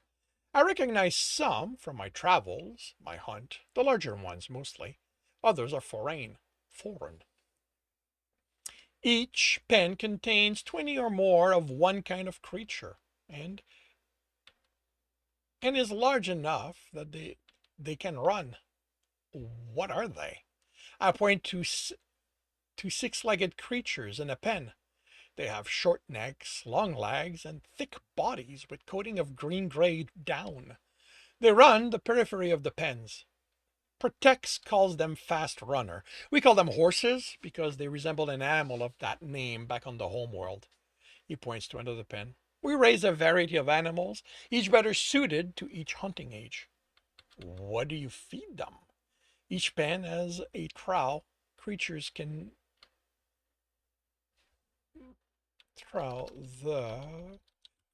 eat from. The creatures eat from. We only have vegetarian animals, so they'll eat anything plant-based. They're how we get rid of most of our farming leftovers. But we also grow plants specifically to feed them. The variety ensures they're healthy. The structure before us in the distance. A structure is before us in the distance, tall and large, far from the pens. Before I'm done taking it in, Moores has turned and is heading to a set of 3 pens, which, unlike the others that are made of wood, are made of concrete, 2 meters tall, without openings in them. I stop when I notice the demon perched on the opposite side of the pen, looking in. They're half the size of Protect, and only look up when Moores speaks. It's okay, he calls to me. He keeps walking. That's Kills. He's here for the same reason I want you to watch. The walls have steep steps leading to a walkway that lets us look over the top. In the pen is motion, quick, darting. It's a chaos that takes me a few seconds to resolve into half a dozen small creatures of similar size and colors. One of them leaps, its body shifting in a way that throws it off course from its target, and I identify that one, a demon, the smallest one I've ever seen. That's Kill's cub. They're only a few months old. Kills watches us instead of their cub watches me. They are silent but alert, ready to act. The cub lands on a creature. There's a squealing, growling, the tearing of flesh, dark gray blood. Then the cub is running after another creature. They aren't even bones left of the one it just ate. A stronger demon scent reaches me on the shifting wind, and I turn. A new demon of a similar size to Kills approaches from the creature pens. That's Watches, Morse says, following my gaze. Kills mate. They're bringing more skitterers for the cub. As it gets better at catching them, they'll need to keep throwing in more, and then a larger type. In a few years, they'll get a few minutes rest between bouts of eating. When baby can go an hour between feeding, they'll transition to the maze. I stare at Moore's. Years? Watches. Opens their arm, the skin retracting, and a dozen of the skitterers drop into the pen. It's how long it takes, the man answers matter-of-factly. Watches settles next to Kills and joins them in watching me. One of them rumbles, a warning.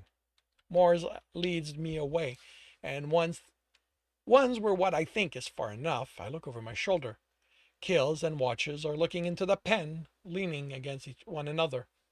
A memory flashes. Fangs in the light, pressed against claws in the dark. They are in a tree, looking down at a cub catching a slithering creature twice its size. The memory is filled with pride and happiness. Then it's gone, leaving me wishing to recapture that feeling of belonging and wondering where the memory came from. Is it something I got from touching claws? Those are the times when I usually remember something of who Fang was. A flash of memory so sudden it didn't register then, and the situation here brought it back. Or are they coming on their own? Is the essence of who Fangs in the light that was used to create me growing as my black skin covers more of my body? Moores guides me to the largest structure. It's over 10 meters tall, a ladder leads to the top, and a walkway to an observatory platform in the center. The building is over 50 meters wide on each side, and it's a maze of corridors and rooms. This is the maze, Morse says. We can change the configuration and size by closing and opening the halls. The younger cubs can't handle the full maze, but Cub is of an age when he can. You named a cub Cub? It only now registers that each previous time Moores has referred to this cub, he meant it as a name. I look at the path with the creatures within the structure. It isn't a true maze, only a series of divisions extending the distance someone in it needs to travel to reach 2 points.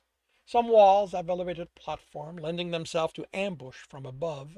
Some rooms have blinds built into them, others are empty. The crude representation demons could encounter during a hunt. The people don't take names until they can reason enough to choose one. And it's not really a name in the way we think of them.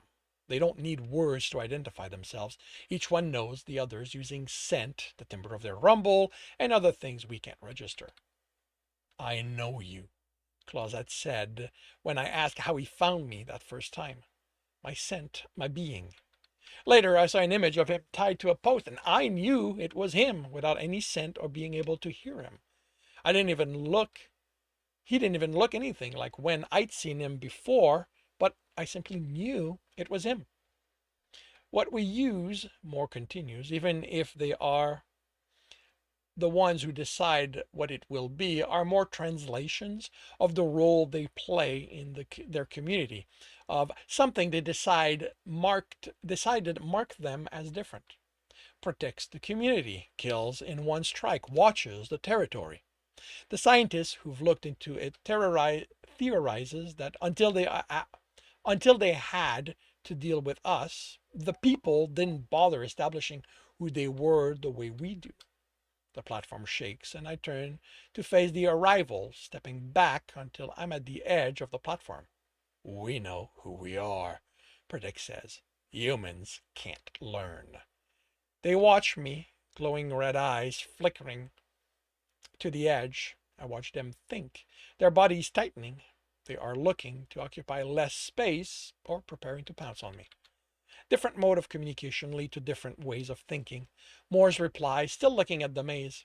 So we need to adapt, compensate for what we don't get. The difference between community versus family from back in the town.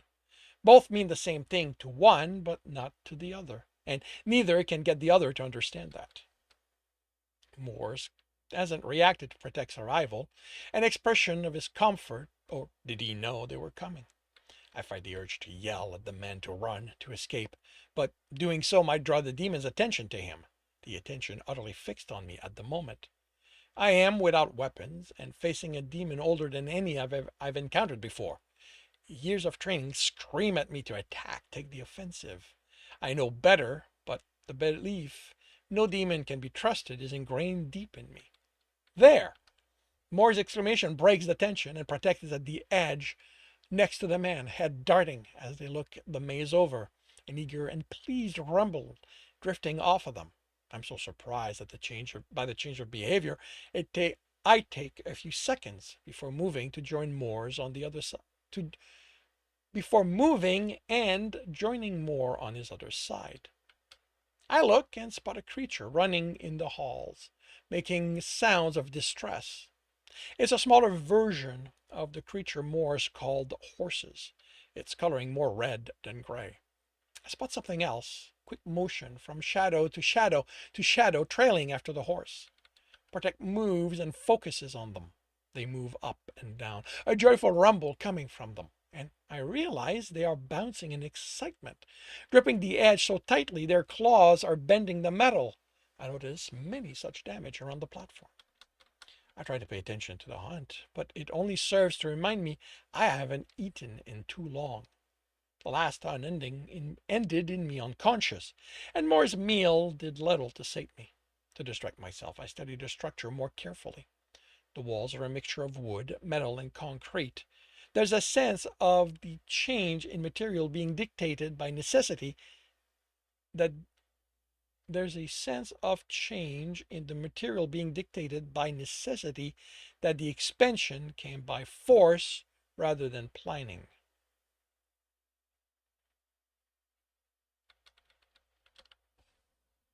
Came more by force than planning. This can't hold a demon, I state. There's too many purchases for them to grab hold and launch themselves in the air, if not just climb over the wall. If not just climb over the walls.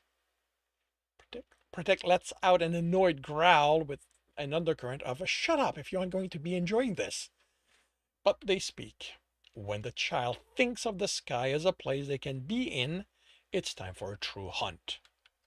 We have detectors spread over 300 hectares around this clearing and the town, so we can keep track of one of them if they get out without us noticing. Protect snorts. Amusement is carried under it, and I share it. Keeping track of a demon isn't the same as catching them. Once they can think in 3 dimensions, Morse continued, they are close to being able to reason. They can also go weeks without eating. I think back to the demons I hunted in the cities. I didn't know they could think back then, but too many used rooftop for it to be a result of reason. I watched Cub track the creature, use walls as jumping point to do rapid turn. I crouch and study them. Their target is landbound, so they don't have to consider height beyond what they can jump. In a city, the ground isn't that safe or simple. Cars are moving obstacle. People can defend themselves, even if not effectively. The police have guns, which will annoy a demon. Demons avoid needless fights. Those who survived learned that attracting attention brought in the army, which could kill them. So they stayed to the shadows, the alleys, stalked and pounced. Did the rooftops become the lowest safe place some of them adopted? Or, as I did for ease of travel, here Cub only has the prey to think about. The ground is safe, so they can focus on hunting, feeding. I swallow my hunger. The horse has made it to a large open space and rounds on Cub as they enter. It raises its front leg, and I see it has 2 sharp, blunt claws at the end of each. Club jumps back as it brings them down, then forward, clamping their jaw on a leg. The creature rears again, and Cub is sent flying. I tense as they land, roll, and are up again, running at it. The creature limps back, and I can see the leg's bone. Club catches up to it, jumps on its hindquarter. The horse bucks, but Club's claws are deep and they stay on. When it tires, Club travels along its back, stopping and digging their claws as the creature shakes itself. It's violent enough. Claw's hind claws slip out, leaving gouges, but they bite for more purchase. In a few quick steps, Club reaches the neck, but instead of digging their claws in, they extend themselves to wrap around it, then viciously bite. You know what? I don't need the it. Then viciously bite. Blood flies as the creature attempts to dislodge Cub one last time, but it's too late. I smile at Cub's victory. Protect lets out a huff of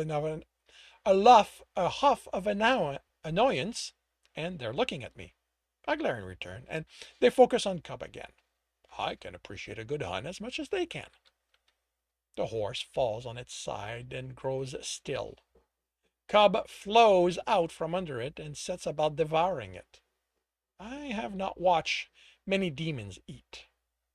When I came across one before, it was in a city and humans were who they were eating. I stopped them. I was present when Claus ate Adam, but my attention was on the military and other demons, moments away from attacking me again. It wasn't graceful. It's efficient and quick. Within 20 minutes, there are only bones left. What are you going to do when you run out of space for all the demons here? I ask. I don't see how this system can function over an extended period. Once the cub in the other pen is older, how are you going to handle having both of them in the maze? Moores watches me. I'm not sure you understand how they mature. It's going to be years until baby is old enough to be in the maze. By then, cub should be able to go maybe a day without feeding and have enough control to be able to wait if needed. They aren't like us.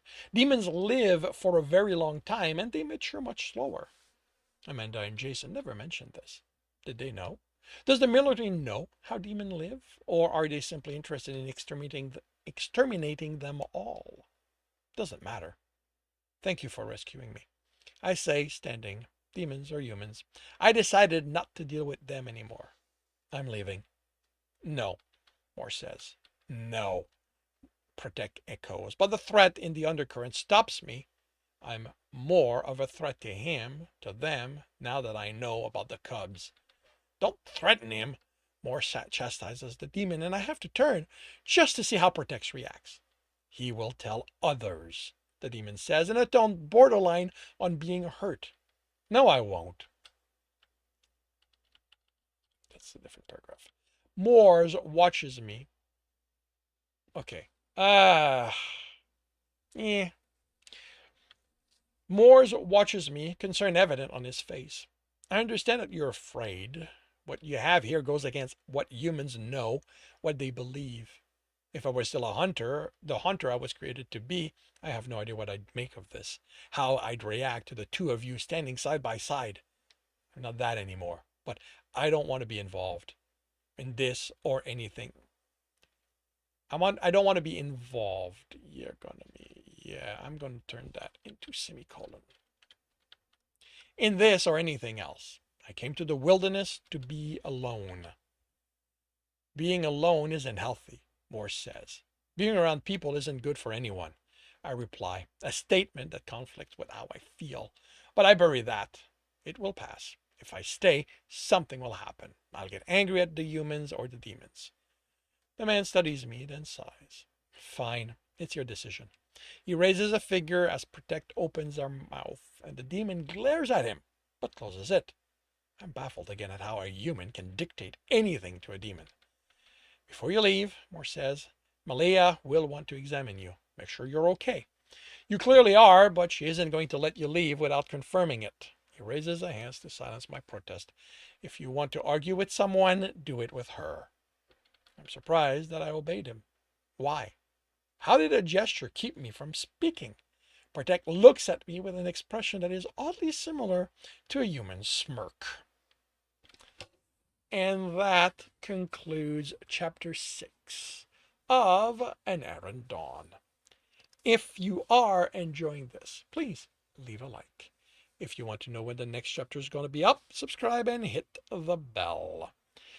If you want to read this story, as well as the other two books in the trilogy, they are up on Kindle Unlimited.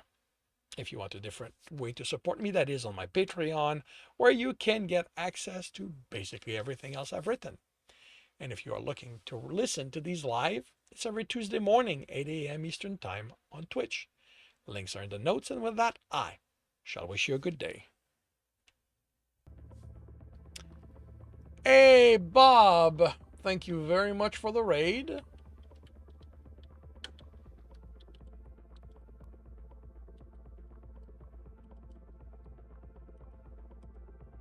I hope you have a good rest of your day. Welcome back, Nerdarine. How was the run?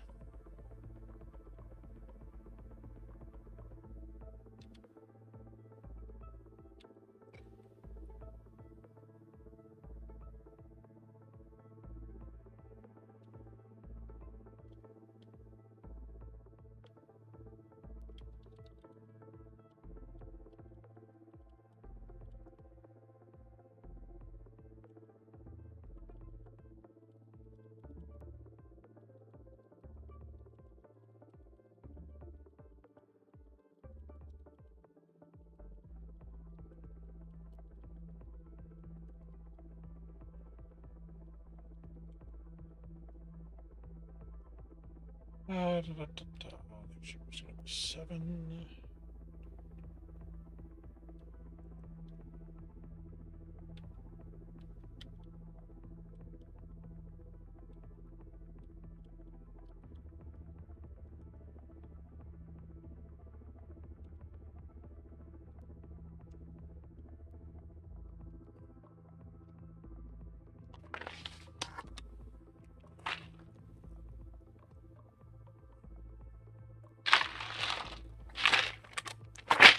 Really? Okay, that is interesting. I don't usually run out of water this early. Yeah, so it's only going to be half a day, so I might as well dump this in.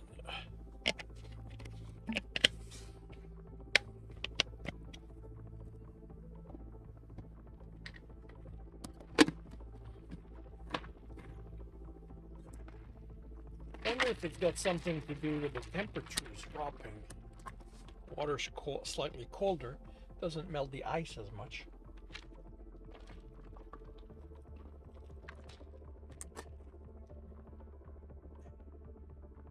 That or I've been drinking more this morning.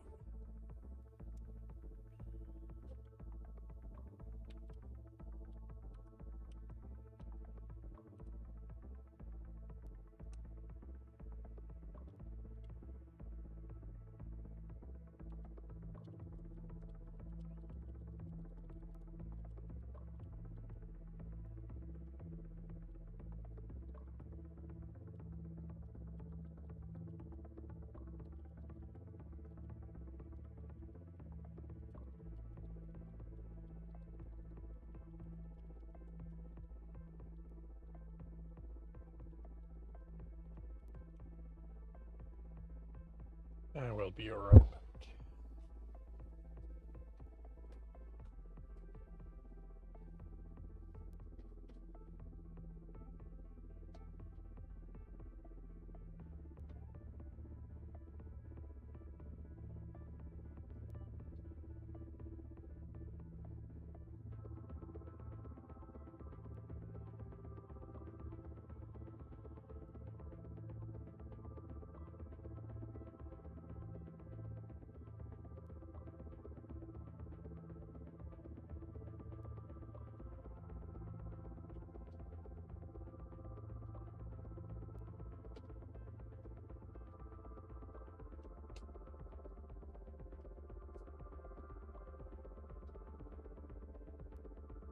Hey, Ekla!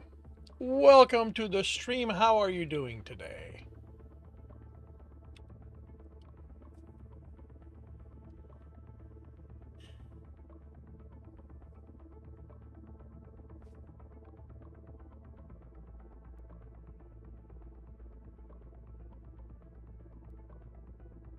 I am doing well, thank you very much. My read and corrects are moving along nicely.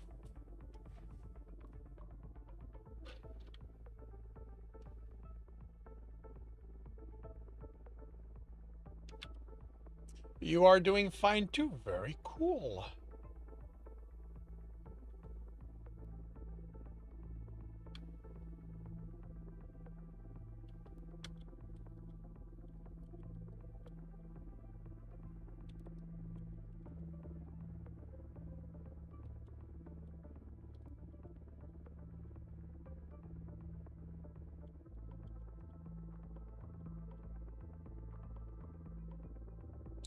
And what are you up to this morning, Akla?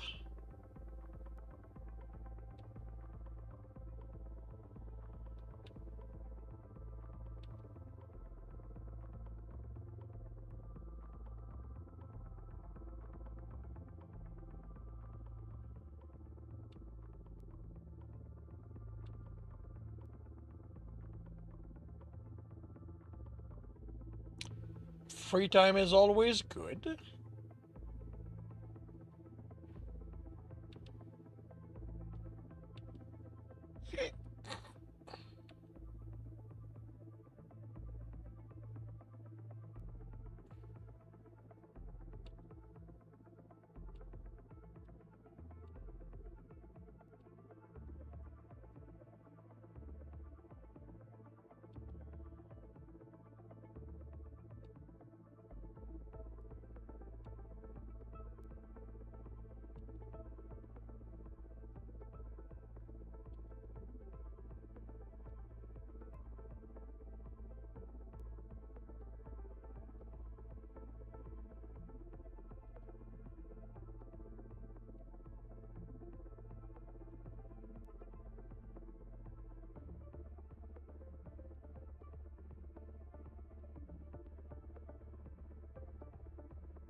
Alright, that might be worth the detour.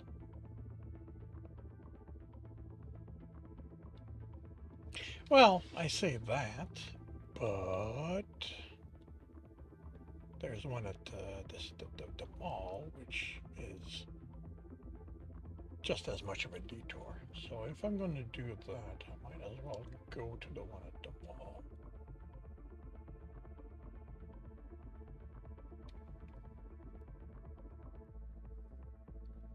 Oh, thank you very much for the follow, Serial Limelight.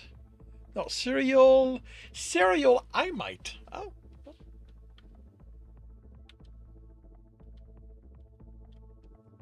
I hope one day you become Serial You Will. That does not bode well.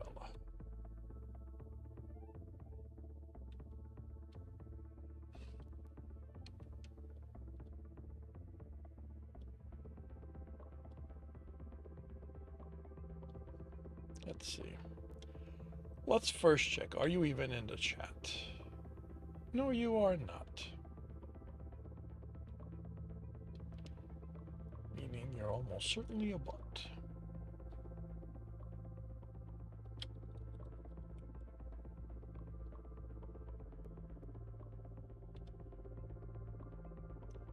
Which means I'll probably have a good time with you in the private messages you're going to send me.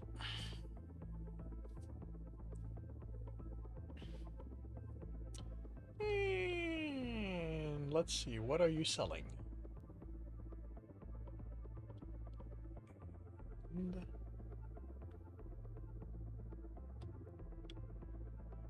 There you go. Now they're asking for me to join their Discord. Yeah, no thanks.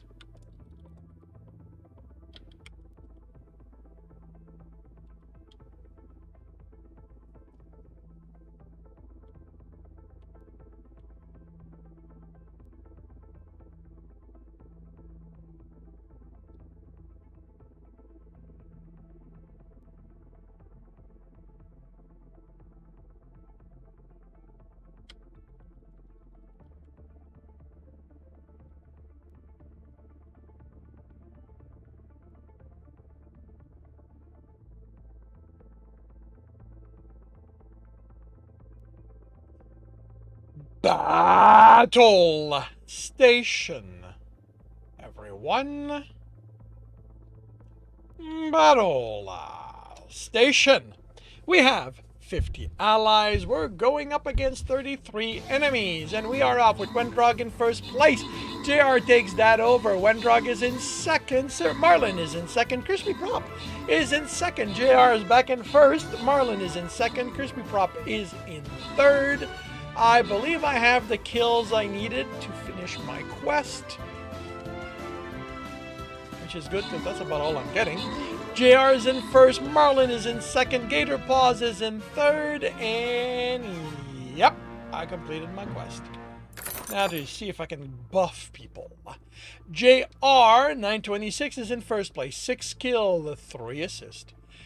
Several Marlin is in second place, 2 kill, 5 assist, and Gator Paws is in third, 5 kill, 2 assist. We've got gold and no Dr. Derp. We have paladins, we've got lancers, we've got nobody claiming them. So, Turner Fan gets a pal, Lilius Labyrinth gets gold, Crispy Prop gets lanced. And we move on to a gold chest on the way to 15, yeah, tomorrow's scroll chest. That's going to be tomorrow. Alright, let me clear my quests, because now I do believe this is tokens again. Yep. Okay, so buff. Can I buff people? Come back here. There's a couple of them, so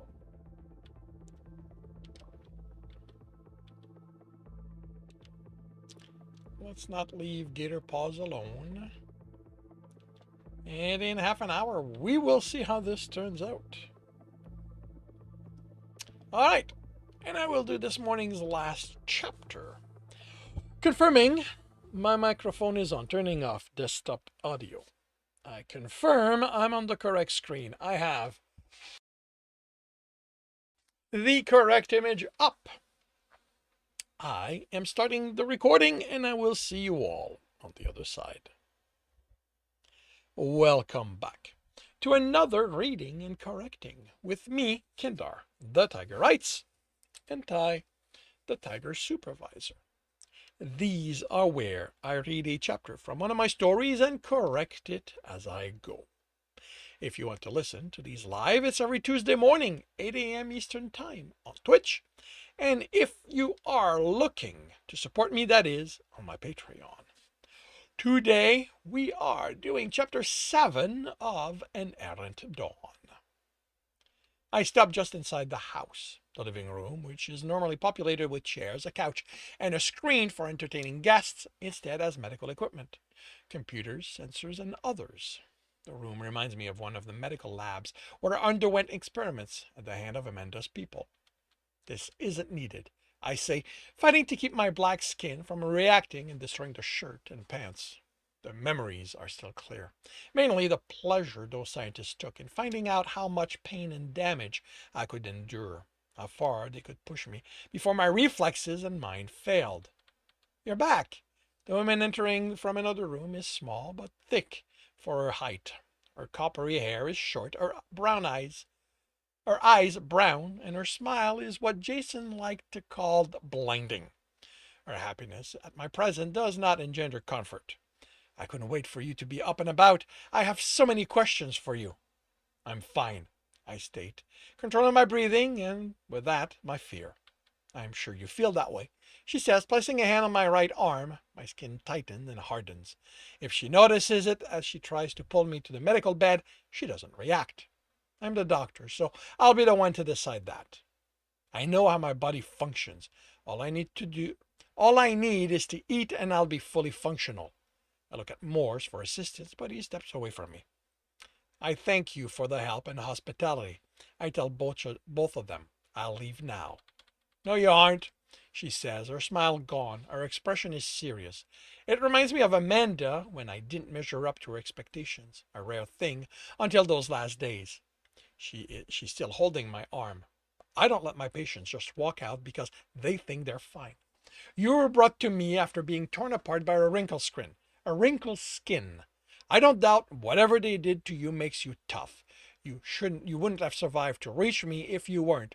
But you are going to sit your ass on that bed and let me examine you. If you say you're well enough, then if I say you're well enough, then you can leave. I look at Moores. He is the person in charge here, isn't he? Feel free to argue with her, he says. She never does what I tell her. Not when it comes to someone's health, she replies and pulls on me. It's gentle, but it triggers years of reflex in doing what scientists tell me. I take a step before I stop myself. I also have years of not being there, things to command. I can do what I want. If I don't like what you do, I will stop it. Hint of a growl slip in my voice. Perfectly fair, she smiles as I step on the bed. Step? Really? Oh no, step to the bed. Okay, that one works. Oh, and I'm going to need you out of those clothes for examination. Malaya, Morse says in his tone a mix of exasperation and warning. I need to see everything if I'm to perform a proper examination, she replies, but there's more to it. I can smell her excitement as I undress. Her expression resembled Jason when he saw a man he desired. Nude, I sit on the bed. Her touch is clinical, but I see the tension as she fights to touch me the way people do in sexual movies. In the sexual movies Jason showed me. I recognize what she does as the action the support team's medical person did when they picked me up after a fight with a demon. She checks my pulse, tests areas of the wrinkle skin damage the bone is broken. You do heal quickly, she comments. I can barely feel scarring where your skin was cut or ripped. Do you know how fast you heal compared to baseline humans? No. She raises an eyebrow as she continues examining me. Without intending to, I elaborate.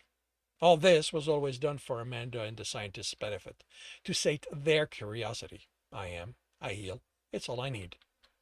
Knowing your limits can help you keep you alive, you know. That wrinkled skin came close to killing you. Then I die. The finality in my tone doesn't match how I feel. It hasn't matched for nearly a year. She raises an eyebrow again, this time looking up at me. I don't seek to die. There's still much of the world I want to see. But I will die, possibly violently. Violently. I accepted that when the lie behind my creation was told to me. I still accept it. Taking on fights you can't win isn't how you stay alive, Morse says.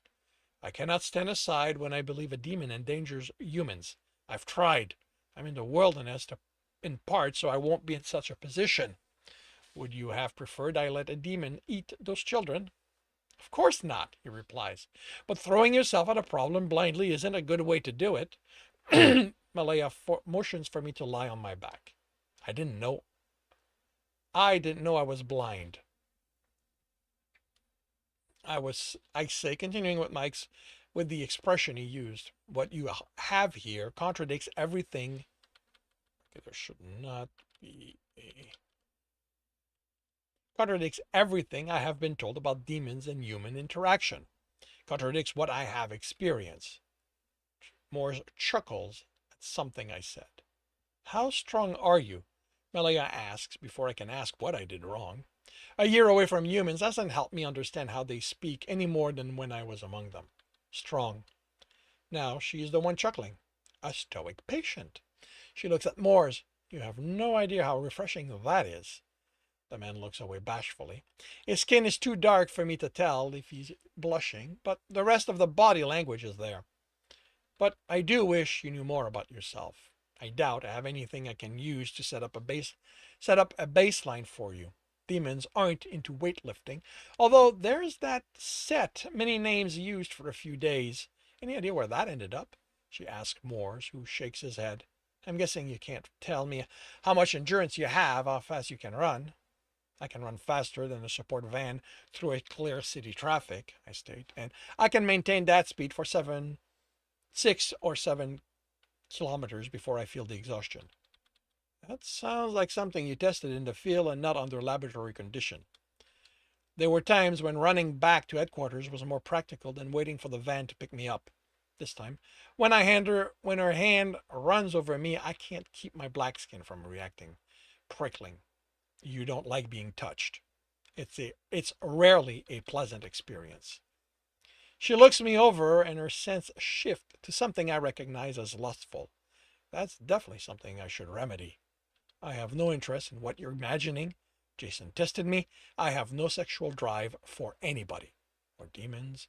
The memory of Claus explaining how demons reproduce, of giving me a small demonstration, of the flash of memory of him and Fangs doing it, of how indifferent it left me. Something in the process employed to make me strip that from me. That's a shame, she says, then smiles. A finger tracing along my arm. Are you sure it isn't something you haven't grown into yet? I'll be more than happy to test. I am sure. I fix my eyes on her. I am not your toy. What you wish is immaterial to me. I didn't mean, she trails off, stepping away, hands raised. Your smell says otherwise. Moores chuckles. Looks like someone's immune to your charm, Mal. It's true what they say. There's a first time for everything. She smiles at me. I'm sorry. It's just that men are usually...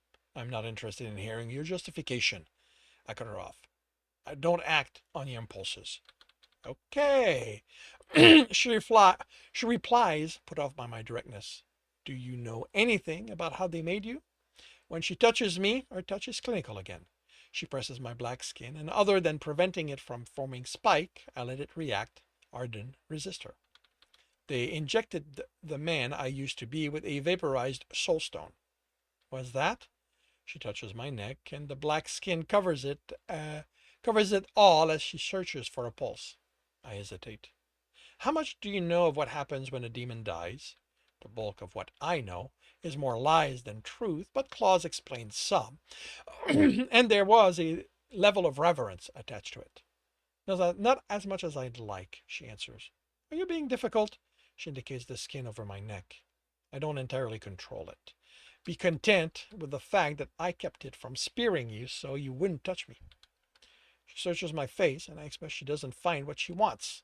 She goes back to studying my body. Protect is good about making sure no one dies within his territory, so no one's been able to perform autopsies, and he hasn't been forthcoming in answering my questions about their biology. Could have something to do with you explaining in detail human sex to him, Morse says under his breath. It was for research purposes, she replies. Her blush and smell contradicts her. She looks at me defiantly. I dare to expose her lie. I have seen the expression often among humans. I have no desire to do so. If you don't know, then I don't think I should be the one telling you. It's part of who they are. One of them should be the one to explain it if they feel it's something humans should know. They don't call it a soulstone. That was the name Amanda gave it as part of the lie. I don't know what they have. I don't know that they have a name for it. I'll ask Protect about it, Morse says. He'll be more responsive to me than you, Mal. She nods, back to studying my black skin. Why do you say the man you used to be? The man who was injected no longer exists. The process destroyed everything that made him a person, erased his memories, his personality. All it left behind is the body and the skill it knew. I think back to the explanation Jason gave me. Muscle memory, Jason called it. Even if the memory of how I learned how to perform specific actions, like fighting, firing a revolver, is gone, my body remembers. Do you know how it changed you? She taps the black skin with a knuckle. I can tell you what it changed, but if you're asking for the process of how it happened, I don't know. How do you feel about x-rays? I frowned. I'm not familiar with it. It's a machine to see your insides. It throws radiation at you, and a collector assembles what it receives into an image. The people don't react well to radiation, better to some than others, but x-rays make them sick. Irradiated weapons are what the army uses to fight demons, what I used.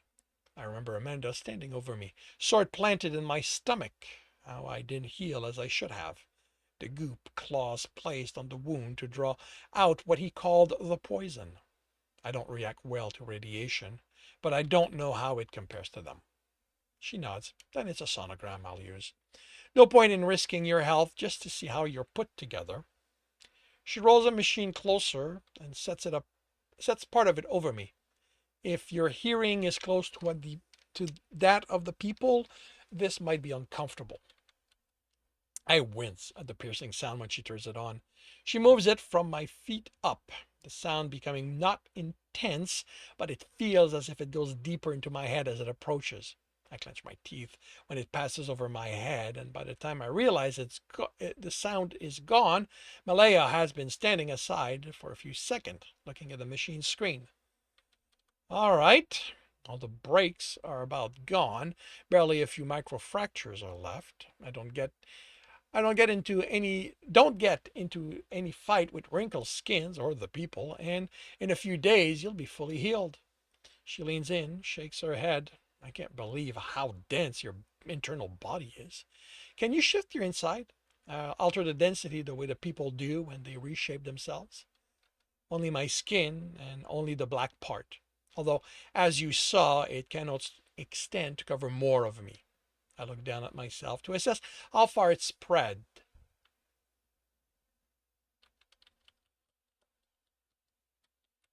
Most of my right side is covered, arm, chest, waist, and half the leg. Does it lose any durability when you stretch it? Not that I'm aware of. That's impressive. Very much like the people. I wonder why just your skin, though. How far can you stretch that part? Over most of my body, if I have to. Can you show me? No. This time I don't respond to her raised eyebrow. The combination of flashes from Frank's memory and how the black skin has progressed to cover me when relaxed has reignited my concern over what will be left of me when it covers me completely. Claw's reassurances aside, even he admits I am unique, and no one knows what will happen, not even Amanda. When she understands I won't answer, she nods and looks over the image again. Well, I'm giving you as clean a bill of health as I can, considering your physiology is different enough from what I'm used to. I can't know what's supposed to be normal for you. She looks over me again. She looks me over again and sighs. You're free to go if you think that's what's best for you. I dress as she puts the machine back and leaves the house with Moores. I wish you'd reconsider, Moores says.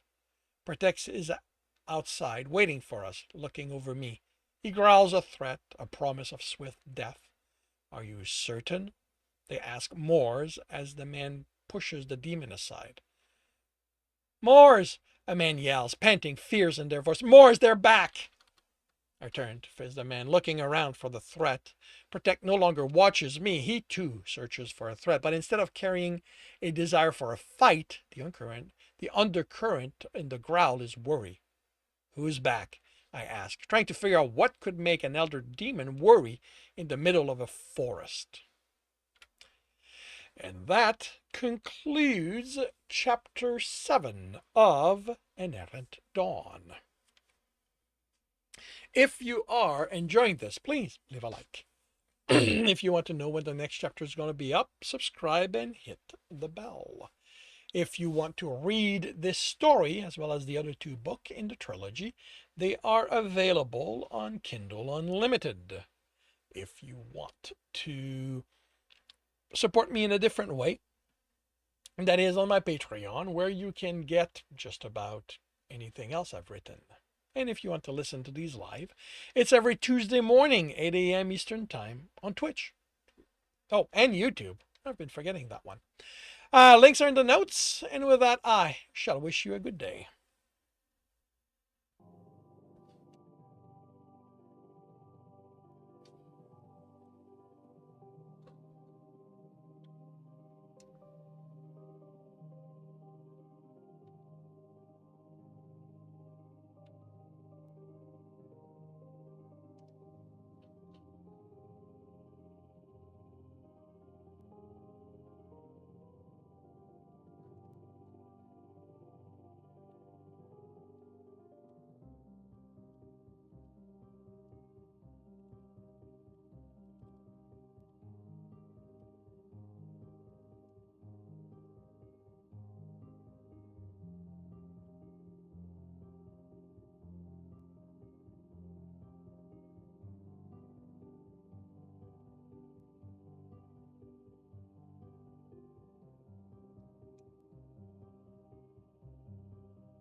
Looks like they've better programmed the bots.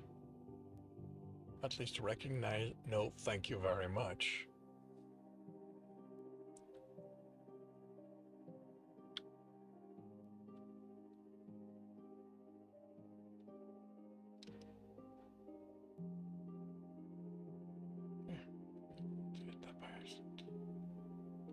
Okay, so that done.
Hey, King Sky, welcome to the stream. How are you doing today?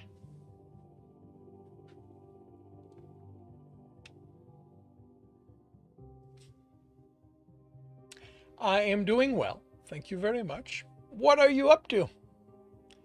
Trying to finish your submission. Oh, well, I certainly hope that goes well.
merger. So that's splitter. Smart splitter.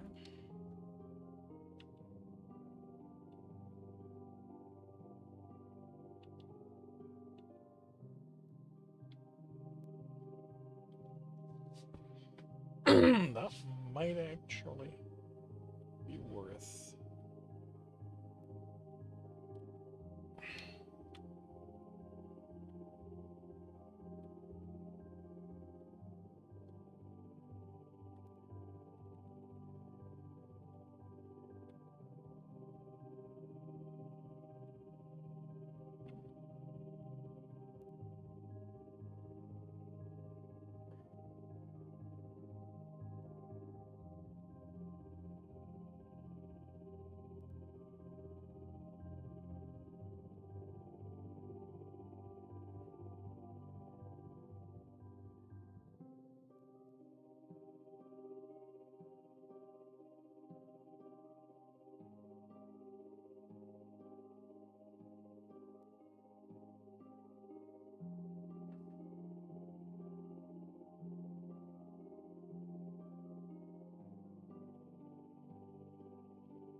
Battle station, everyone.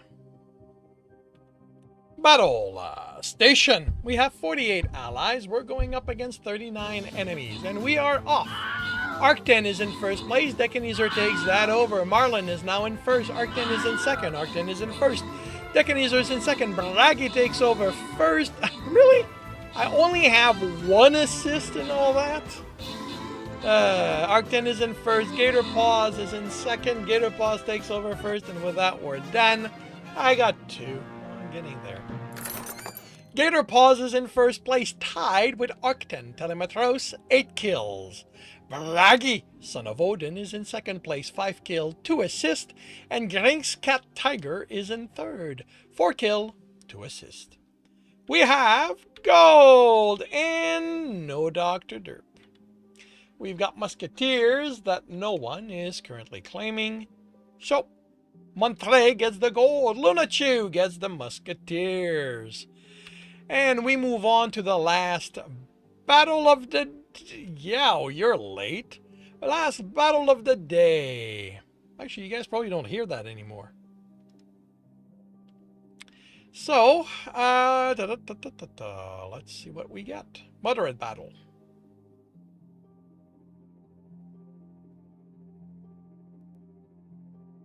And nothing of that here. So what are my quests? Necromancer, buffer, 10 minutes for Necromancer. Yeah, that's not gonna happen. Okay, so I can go back to my Flying Rogues.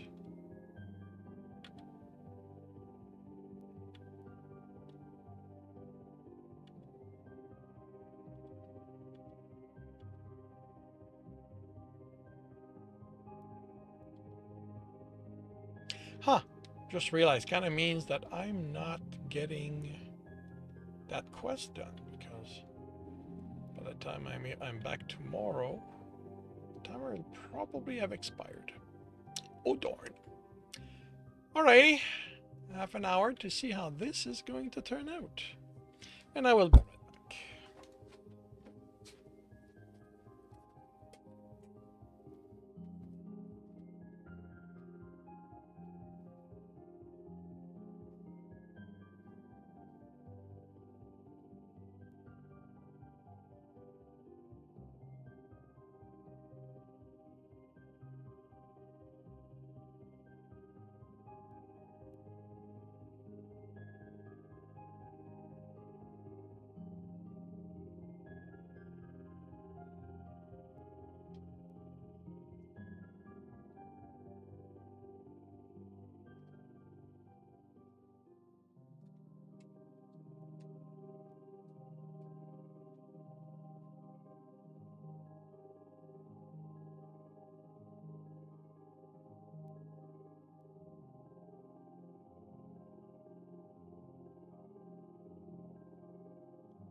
almost wonder if that app might make pulling out the tablet worthwhile, and at least find out if it works. I actually have a drawing tablet. I don't draw, but I have a drawing tablet.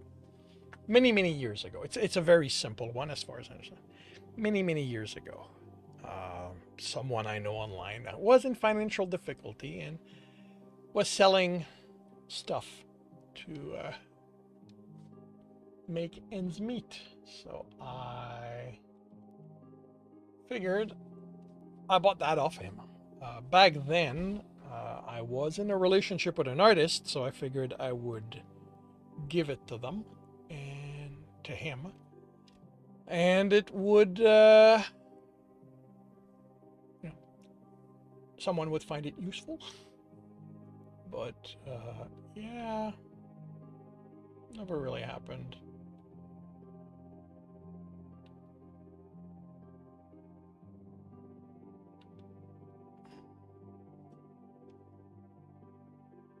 Huh, there's a Sarge.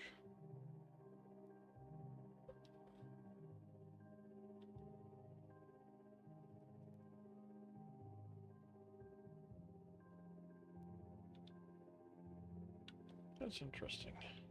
Captain Butt is not putting the battle announcement reliably today.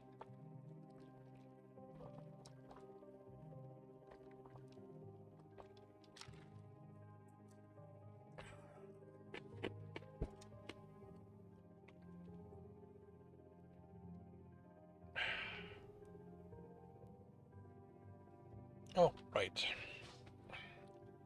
It's probably a little more important I do that today than usual, since this is not my usual end time.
Really?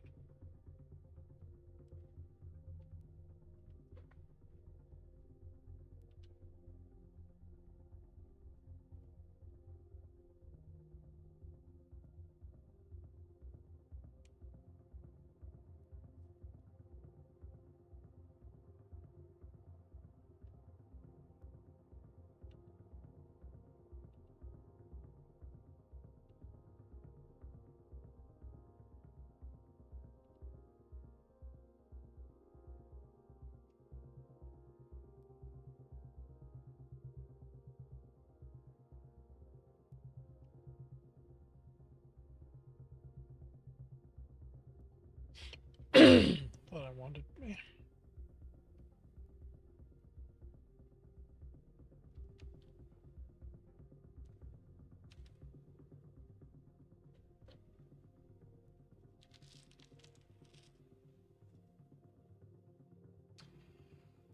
Alrighty. I am going to bring the stream to an end. I will run the battle within about 20 minutes. I have to come back down here before I move on with the rest of the day.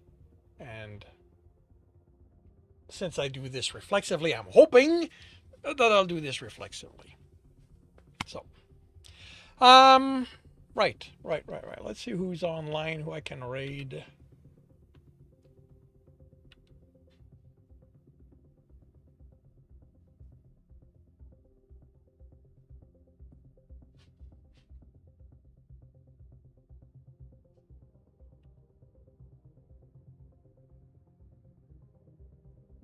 All right, I'm gonna raid the novelist, the one who claims to be terrible at it.